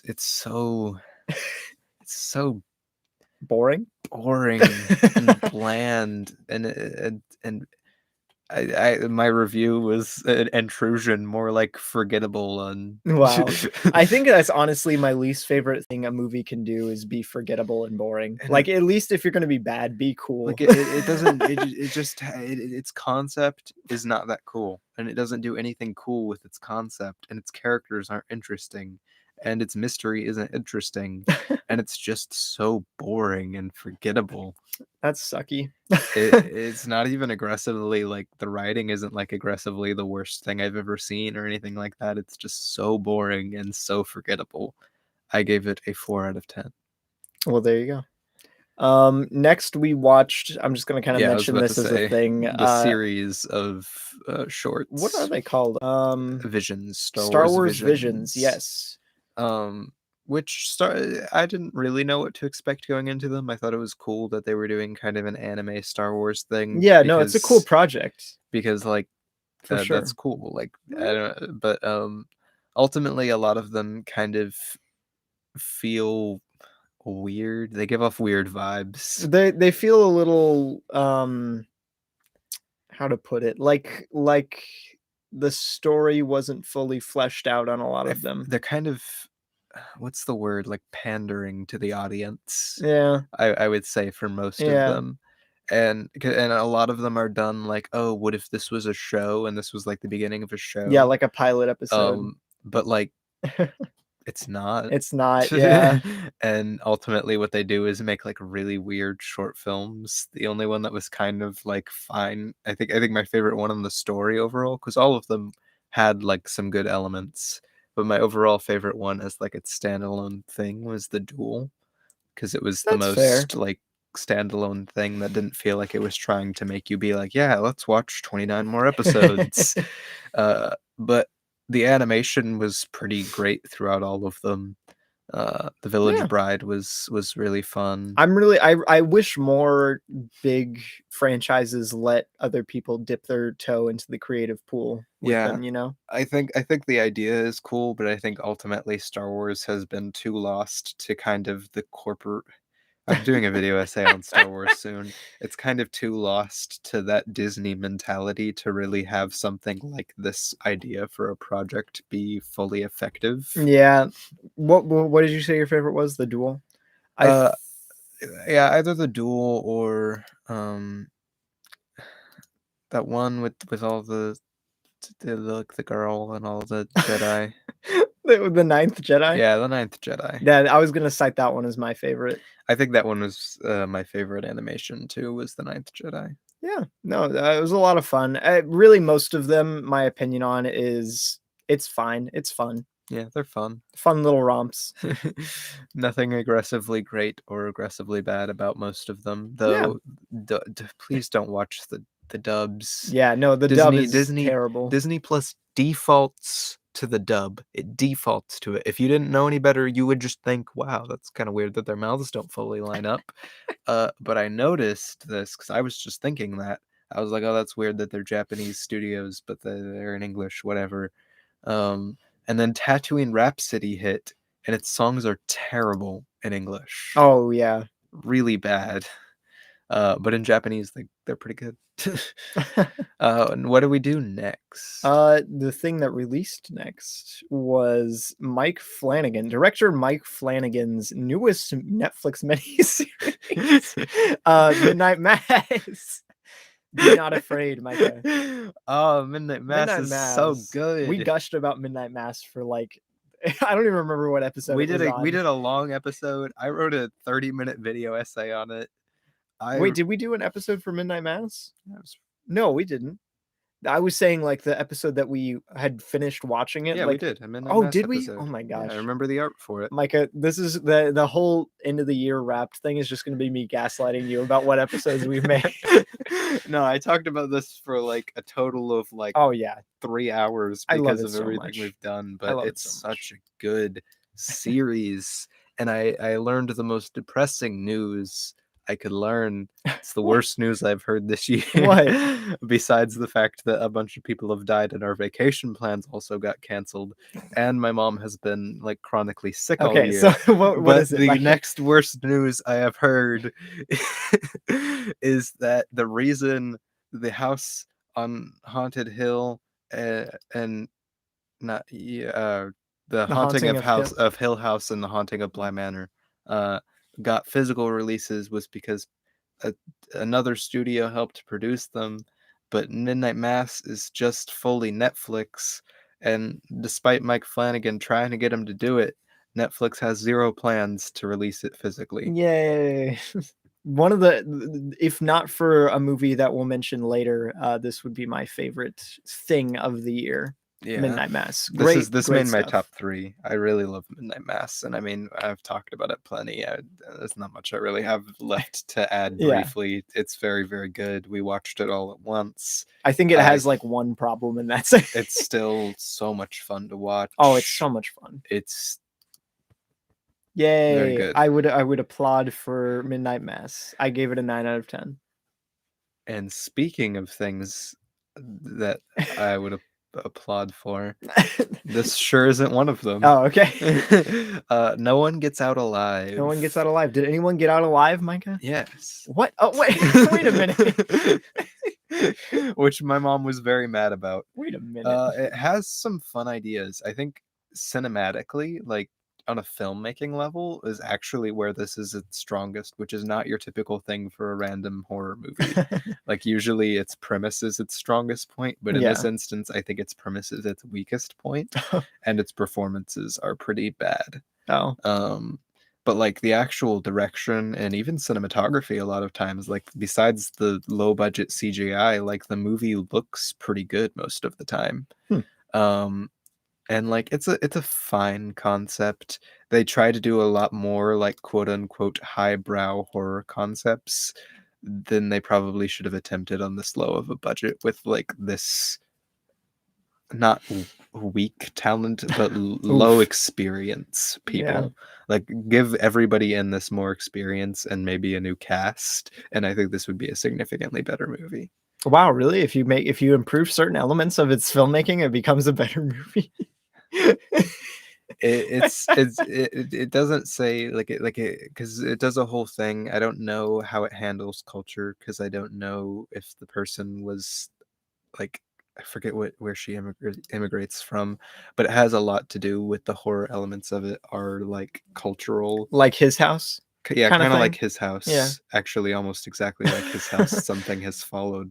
Oh, cool. His House rocks, man. I never thought about that. It's very similar to His House in concept, but the actual way it deals with how people treat them is kind of weirdly done. Not bad, but just weird because the characters who work for the place that they're at, it just That's a shame. Their performances aren't good. Yeah. But I gave it a 2 stars because it just... A 2 star. I was going to say a 4 out of 10, but I ended up saying a 2 stars. I gave it a 2 star. It had a lot of... It could have been good, but it just felt disappointing, really, and kind of boring. Well, there you go. Next up on our roster is Muppets Haunted Mansion. Which we did an episode on. A whole episode? We did? Okay, I don't know if this is a joke at this point. I believe you. If you say so, Micah, I will believe you. I don't remember doing a whole episode about it. Wow. Okay. Yes, we did.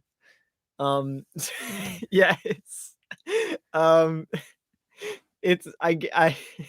good thing. I think a good way to sum up my thoughts on Muppets Haunted Mansion is it's a good return to form after Muppets Now. And I like Gonzo. And the little ghost puppets are cute. So yeah. Yeah, I think it's really fun. It's one of and the music most... is really fun too. Coming off of being near like Muppets Most Wanted, it really goes to show how much this feels more like those little VHS Muppets specials that we grew up watching than like the new age Muppets, which I really appreciate. It does a lot of things that I really enjoy. It's goofy, it's fun, the music is for the most part good. Yeah. Gonzo's a really great lead. I'm glad they had him like play the main character instead of just doing like Kermit or even Fozzie or something like that. And yeah, I really enjoy it. Yeah, I was about to say we did a whole episode about it. I plan on continually watching it around the spooky season. Yeah. It's just short enough that it's like nice and sweet. Right? No, it doesn't overstay its welcome. Its runtime is a big factor of why it works so well. I gave it an 8 out of 10. I also gave it an 8 out of 10. Next up on our roster is Robin. Is Robin. New Aardman Animations short film. Aardman, yeah. It's really good. It looks amazing. Yeah, no, I think its highlight is its animation. I wasn't the biggest fan of mainly its climax. I really didn't like how all of the characters came together. Get some taste, Micah. The crow character. I love the crow character. I think he's a magpie actually, but oh yeah, he is. I never really liked him, like what they did with his character.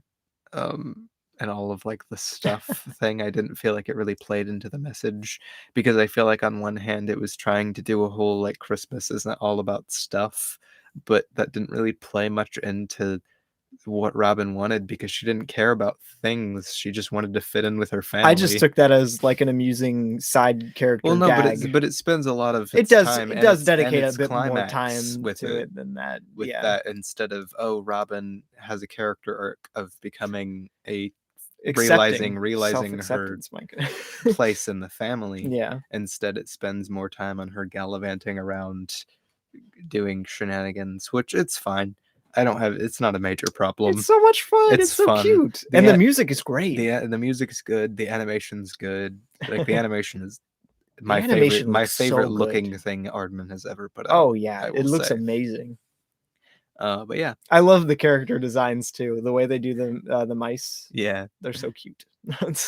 I give it a 9 out of 10. I did not rate it, but I gave it a little like. It's so good. Next up is Love in the Time of Corona, which I believe we touched on it one time after we first watched it. But it's also done by someone we know, similar to The Last Stand, Houston Coley. And his newlywed wife, Deborah Coley. Exactly. Well, she married him, so. But yes, Deborah's great as a director and as lead in this. The direction is great. It's a great. I put this in my top 3 favorites for 2021, despite it not being technically speaking a feature-length film, which I wouldn't normally do. Yeah. But I really wanted to like show my support for Shout this. it out, man. Because it's impressive, is what it is. It does have some problems, and I've seen some people talk about the problems because these were originally released as little shorts. Exactly. It feels very stilted, I think, is a good way to put it. Yeah, stilted would be its biggest problem overall. That's really the only problem I have with it. In my place, especially personal life, of how these last couple years have been for me and where I was, this like this really like hit close to home and really was super sweet and really touched like it touched me. I don't know. I Yeah. really loved it. And while its pacing and stuff is a little weird because it wasn't made to inherently be originally it's just by virtue of its production. I don't think it really brings it down for me because of its documentary feeling that it has going for it. That's fair. Yeah, no, so I really liked it. Definitely one of my favorites of the year. One of the highlights, definitely. It's one of my favorite documentaries now. I'm sad that I did not get around to watching the sequel. Yeah. Before we did this, because I would have liked to talk about it. Yeah. But yeah, no, loving the time of Corona. It's on YouTube right now. Go watch it. It's very, very good. I gave it an 8 out of 10. I gave it a 10 out of 10. Whoa. Even though I don't think it's a perfect film inherently, it did speak to me like 90% more than any film usually does. Next up we have Anna Zlovkovic.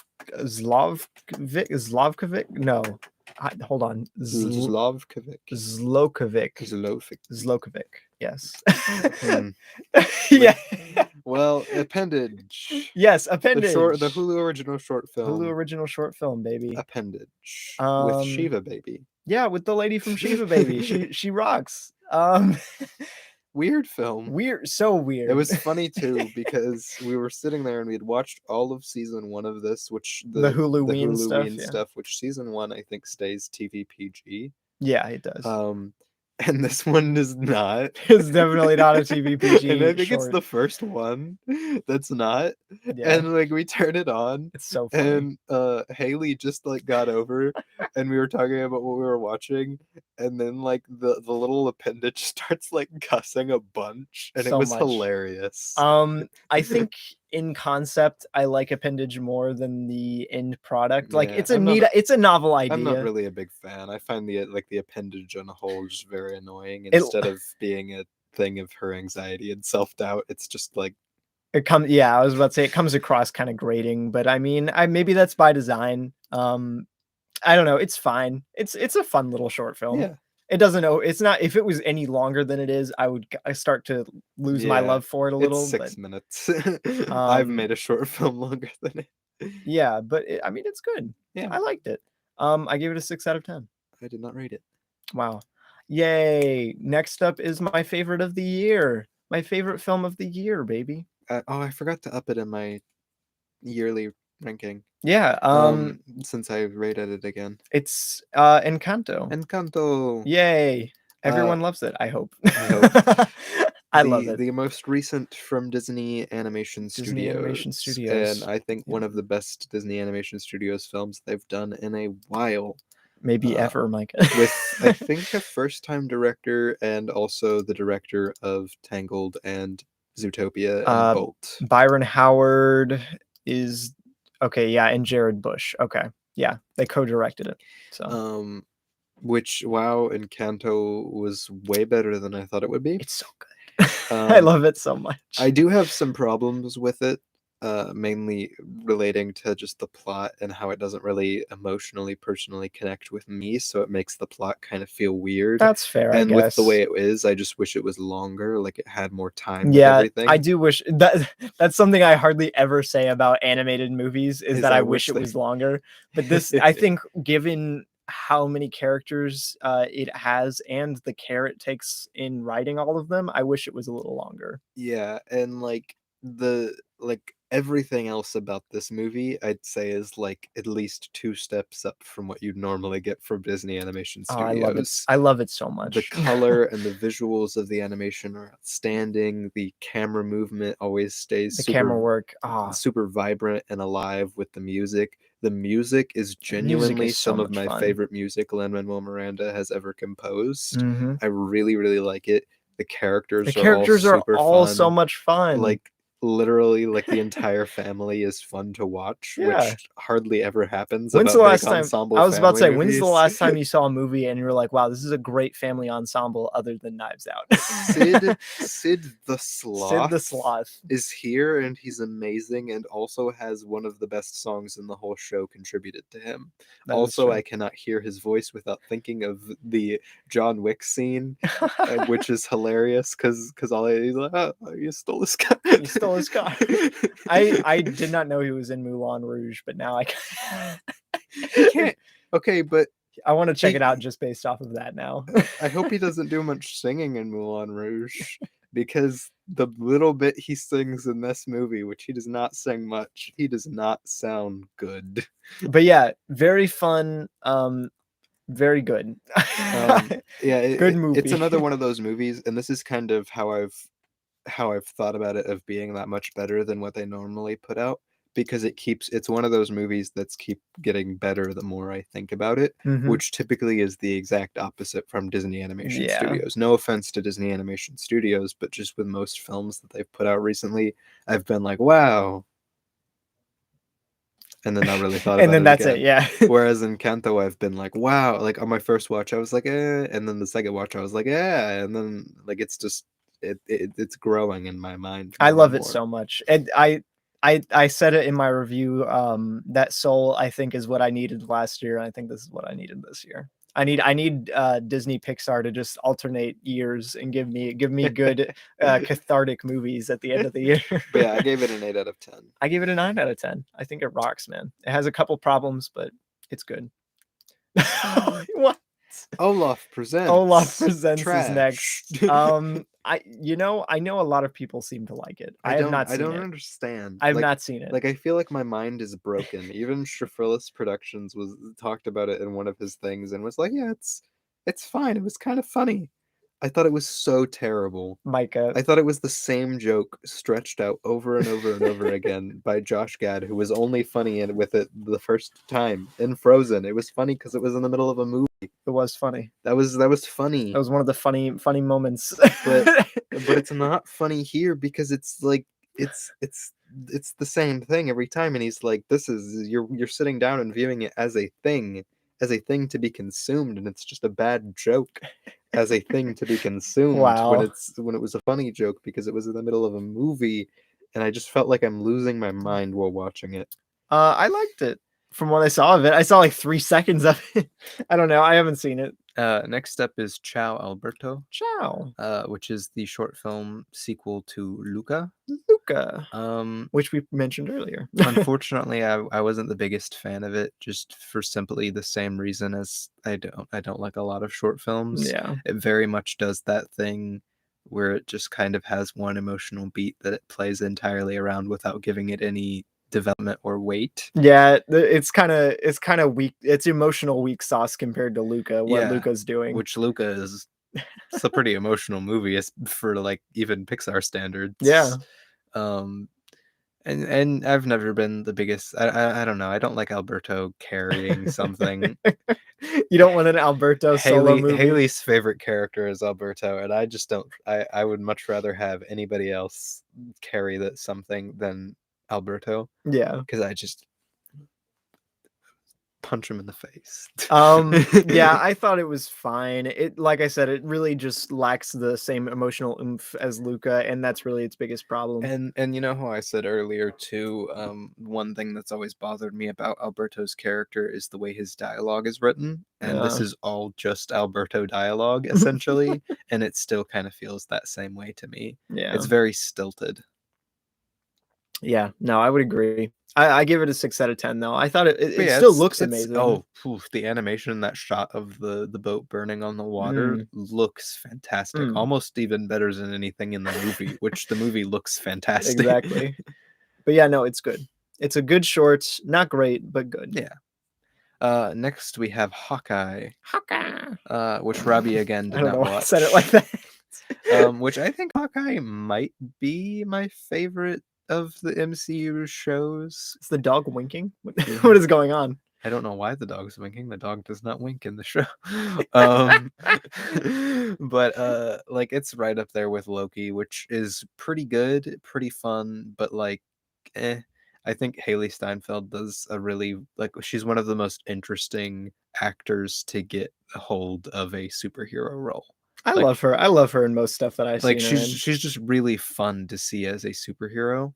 One thing I really didn't like about this is just the way they handled Hawkeye's character on a whole. Like I get what they were going for, but I felt like it just didn't really mesh. And then in the second half of the show, it fell into that recent thing that the MCU really likes doing, where all of its emotional climaxes are just character reveals. What? Like it's That's weird. like it's I don't know if that makes sense at all. Like it builds its movie and its plot, not movie because this is a show, but it builds its plot around more emotion. I mean, less around character growth and character emotion, and more about and then this thing happens with Huh. this character. Do you think And I would enjoy Hawkeye, Micah? I think you would enjoy it more than you'd enjoy any of the other. It's trying to do way more interesting things than any of the other Marvel shows. It doesn't pull them all off amazingly well, but it is pretty fun to watch. Well, there you go. What did you give it, Micah? I give it a 7 out of 10. Amazing, sensational, outstanding. We only have a few more to go, guys. Don't worry. This is like the 5th to last or something like that. Next we watched 8-Bit Christmas With Neil Patrick Harris. with Neil. Yes, that is true. Yeah, surprisingly not like the worst thing I've ever seen. It's actually good. I Surprisingly. expected to hate this movie going into it just because I'm not a big fan of movies centered around recreating 80s atmosphere, if that makes any sense. But what I really like about this is that it does not try to just like it's not trying to be Stranger Things. It's not trying to recreate this 80s thick nostalgia atmosphere. In fact, it doesn't try to be Spielbergy or anything like that at all. It's very much how to describe it. I think I had some kind of pairing to go with it. But like it feels more Robert Rodriguez-y than Spielberg-y, if that makes sense. It just does what it wants to do, and it's not trying to mimic other stuff, and I appreciate that about it. It's not. It doesn't feel aggressively 80s. It doesn't feel aggressively marketing at you with its very marketing centric movie. I was about to say the whole premise of the movie made me so scared because I'm like, this is about to be so cringy and bad. Please save me. Because like the entire thing is about a kid wanting a Nintendo, an NES, and like that's the movie. Doesn't sound good, but surprisingly, it has a really strong emotional core to the movie.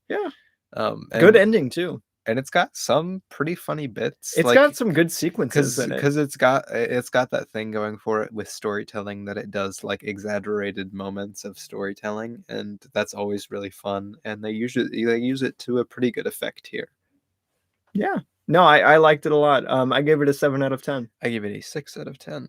Indeed you did. Oh boy. Oh no. Next up is Trolls Holiday in Harmony, which we watched. It's fine. The first Trolls movie is fine. I don't know. The first Trolls movie is fine, leaning towards fun. Like it's got some fun things going for it. It's a fun watch. You get to see that singing killed his grandma. Everything that comes after is the most infuriating thing in the world to me. I hate any other Trolls thing. Trolls World Tour. I want to murder with a knife. These shorts, why the heck is Tiny Diamond here so much? Why do they think Tiny Diamond is such a good joke? I know, right? I'm like, why do they keep driving home Tiny Diamond as like a reoccurring bit? And I'm like, okay, guys, it was funny-ish the first time. We get it. He's tiny and he's Tiny Diamond. I liked it though. I thought Tiny Diamond's plot was actually the most fun part of this entire short. but it's not great. I gave it a 5 out of 10. What did you give it, Micah? Or I guess dislike. you didn't give it anything. A dislike. Wow. Next up is Shaun the Sheep: The Flight Before Christmas. Which I did watch. Another dub for Aardman. You watched part of it. I think. I don't think I watched the whole thing. You gave it a review. Oh yeah, it's not that memorable, but I don't find most Shaun the Sheep things that memorable. It's pretty forgettable, yeah. But I mean, for what it is, it's cute. It's fun. It's got some good gags in it. I was working throughout the entire thing. I said in my review that the production design on the house reminded me of Parasite, and that's the thing I remembered the most about it. Yeah, I don't know. Shaun the Sheep has never been really a concept that's worked well for me. I think the movie was probably the peak that it's been for me in terms of enjoyment. Yeah. But most of the Easily. shorts are pretty basic and they're forgettable. They don't usually do that much funny. Like Wallace and Gromit always at least stays really funny. Wallace and Gromit is great. But their commitment to silent filmmaking in here, especially in this specific one, they just don't do that much visually interesting with their claymation. Yeah, I was about to say it seems to be holding it back instead of amplifying the funny stuff about it, like you would get with Wallace and Gromit. Because Wallace and Gromit, the dialogue is hilarious. The dialogue is so funny. The dialogue is beautiful. The dialogue is cinema. Whereas here you have like just fine visual bits. Yeah, it's just like occasional fun visual gags and stuff, which is fun. I enjoyed it. I give it a 7 out of 10, but like it's nothing outstanding. I figured I'd just give this a shout out just because I enjoyed it so much. It was a highlight of my year. It's not really something that's like, criticize this. I can't wait to criticize that. The Kanye special with guest Drake Free Larry Hoover benefit concert. Yes, the Free Larry Hoover benefit concert. Amazon Prime was airing it. It also went out on their Twitch, I believe. Which it was delayed, so we were up till 3 a.m. It was delayed so long.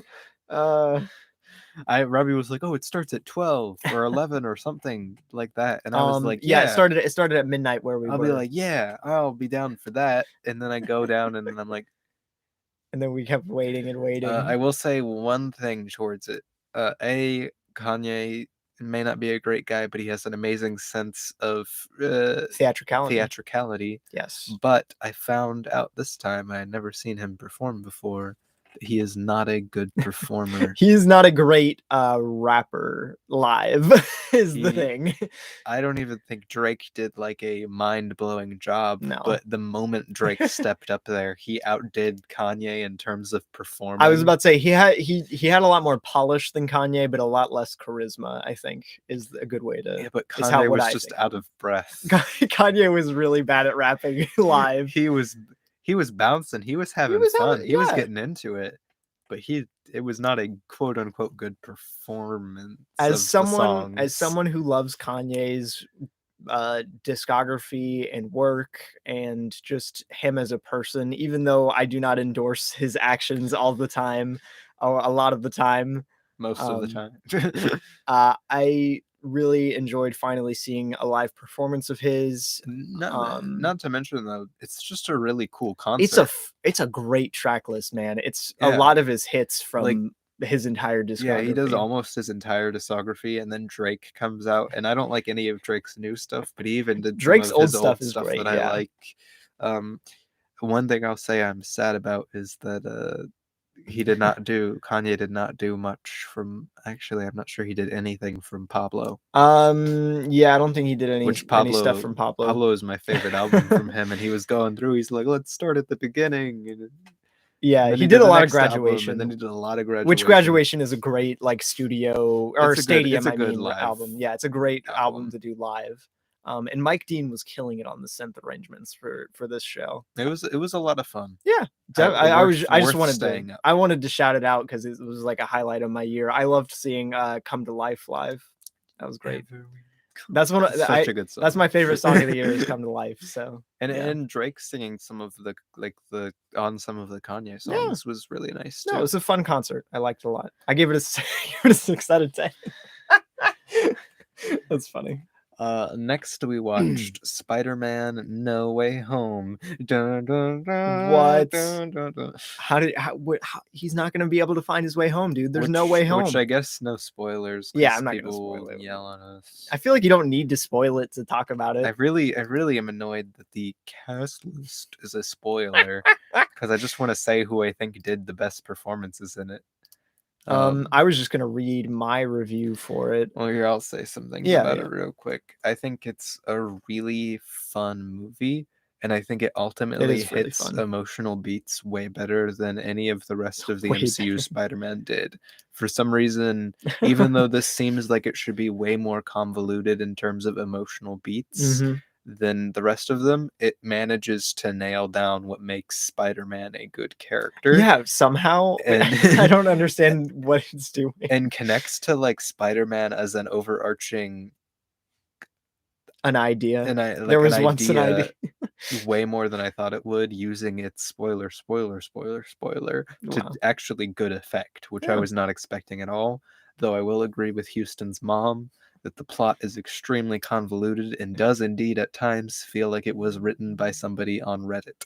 Yes, it does. It feels like that a lot of the time, Micah. I said, here's my letterbox review. I just figured I'd read it real quick. I said emotional beats that actually hit for me in an MCU movie, unheard of. I said it feels like a Disney World ride at times, especially around the third Yes. act. I had fun though. Definitely my favorite of the John Watts Spider-Man trilogy, mainly due to how delightful the supporting cast is. Yeah, and I think honestly the supporting cast gives the highlight performances, Yeah. but even Tom Holland gives a better performance here than he has. Oh yeah, I was about to say this is the first time that I've liked No him Way a Home lot. anyway, because I mean not No Way Home, in Far From Home anyway. I don't think his performance was very good, but I think he has some decent stuff in Homecoming performance wise. Yeah, no, I mean he's doing good stuff, but I've never been crazy about him. I like him in this though. But yeah, I gave it a 7 out of 10. I also gave Spider-Man No Way Home a 7 out of 10. It was It's far fun, more yeah. enjoyable than I thought it would be. I was very like, oh, this is about to be really bad. And there were moments that I cringed. There were moments that I was like, when certain line deliveries hit and certain plot points hit, I was just like, don't like it. But for the most part, it handled all of its stuff way better than I thought it would, and set up a really cool ending for the high school trilogy. Oof. All right. I wanted to give a quick shout out to some of the stuff that I watched that Micah didn't this year. Oh, I thought it would be on there. What do you mean? Like on where? I was on your films. Ew. Okay. So I watched probably the worst movie I've seen this year, Music by Sia, Sia's directorial debut. It is very bad for multiple reasons. The music is very bad. The direction is terrible. The performances are in very poor taste. Poor taste. Yes.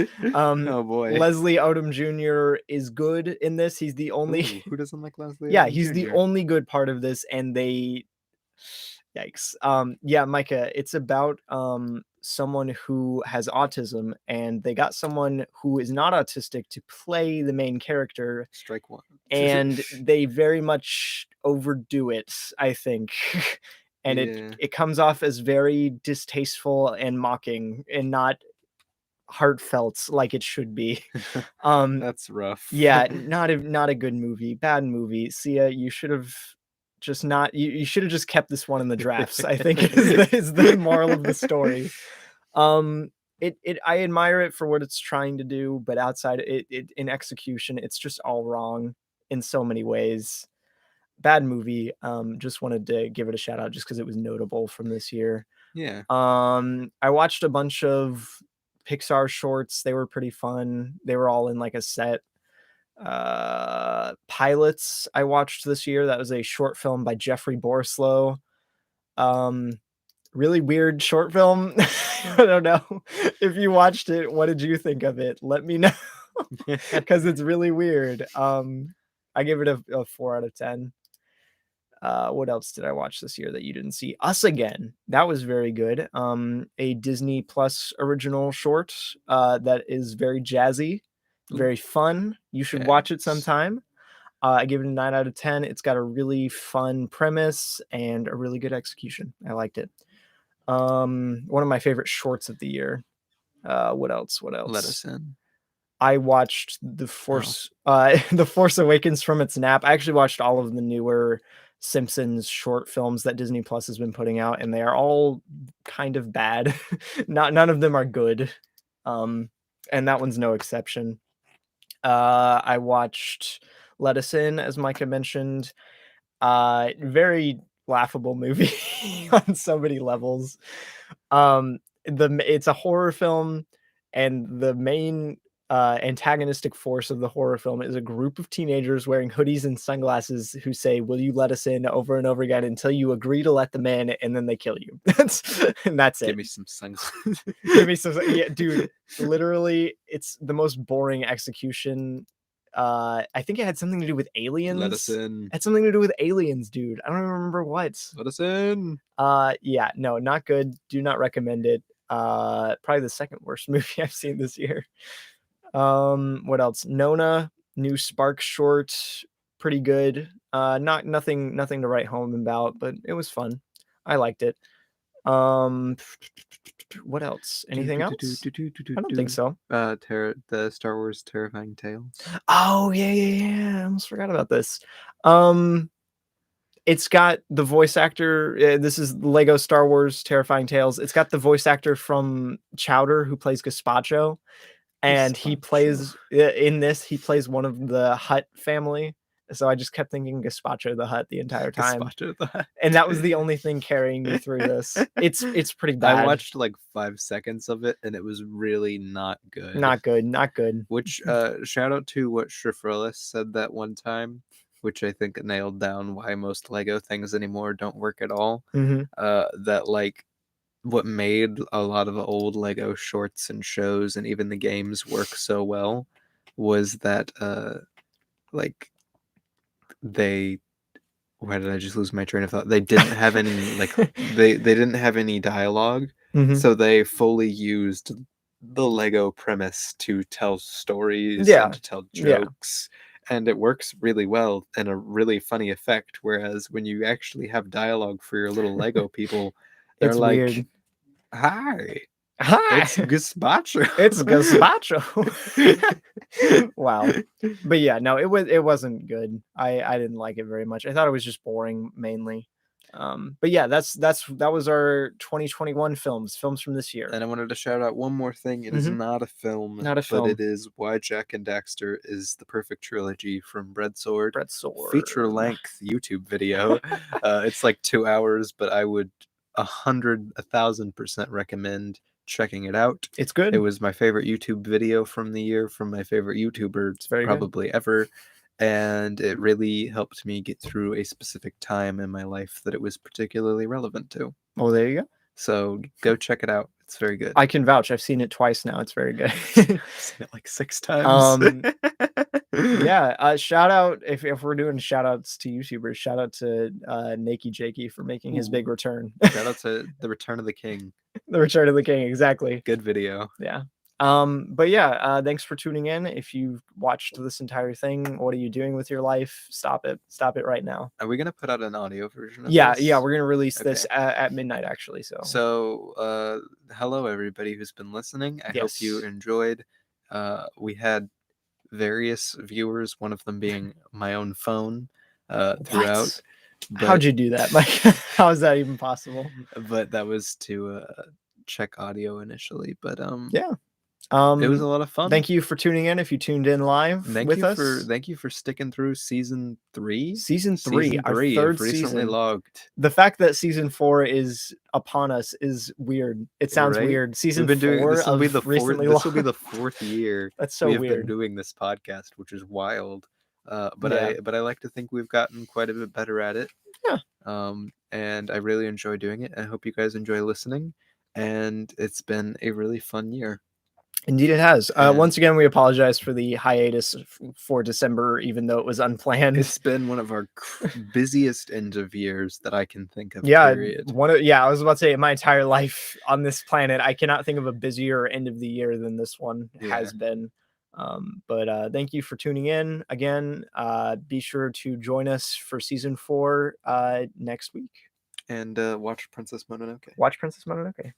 Watch, I don't know, the 3 Colors trilogy Red. I guess I don't know what is this. Robbie Grawey officially endorses 3 Colors trilogy Red. No, what's don't watch Red, the movie. The comic adaptation, it's bad. But anyway, something else that's Red related. Look, you can see my movie shelf that I got going now. Movie shelf. Isn't that cool? Igor. Merry Christmas to me, I guess. Dirtbag, yeah. Star Wars. Pac-Man. SNES. Okay, this is way off topic. What is okay? Thank you for tuning in. We'll catch you guys next time.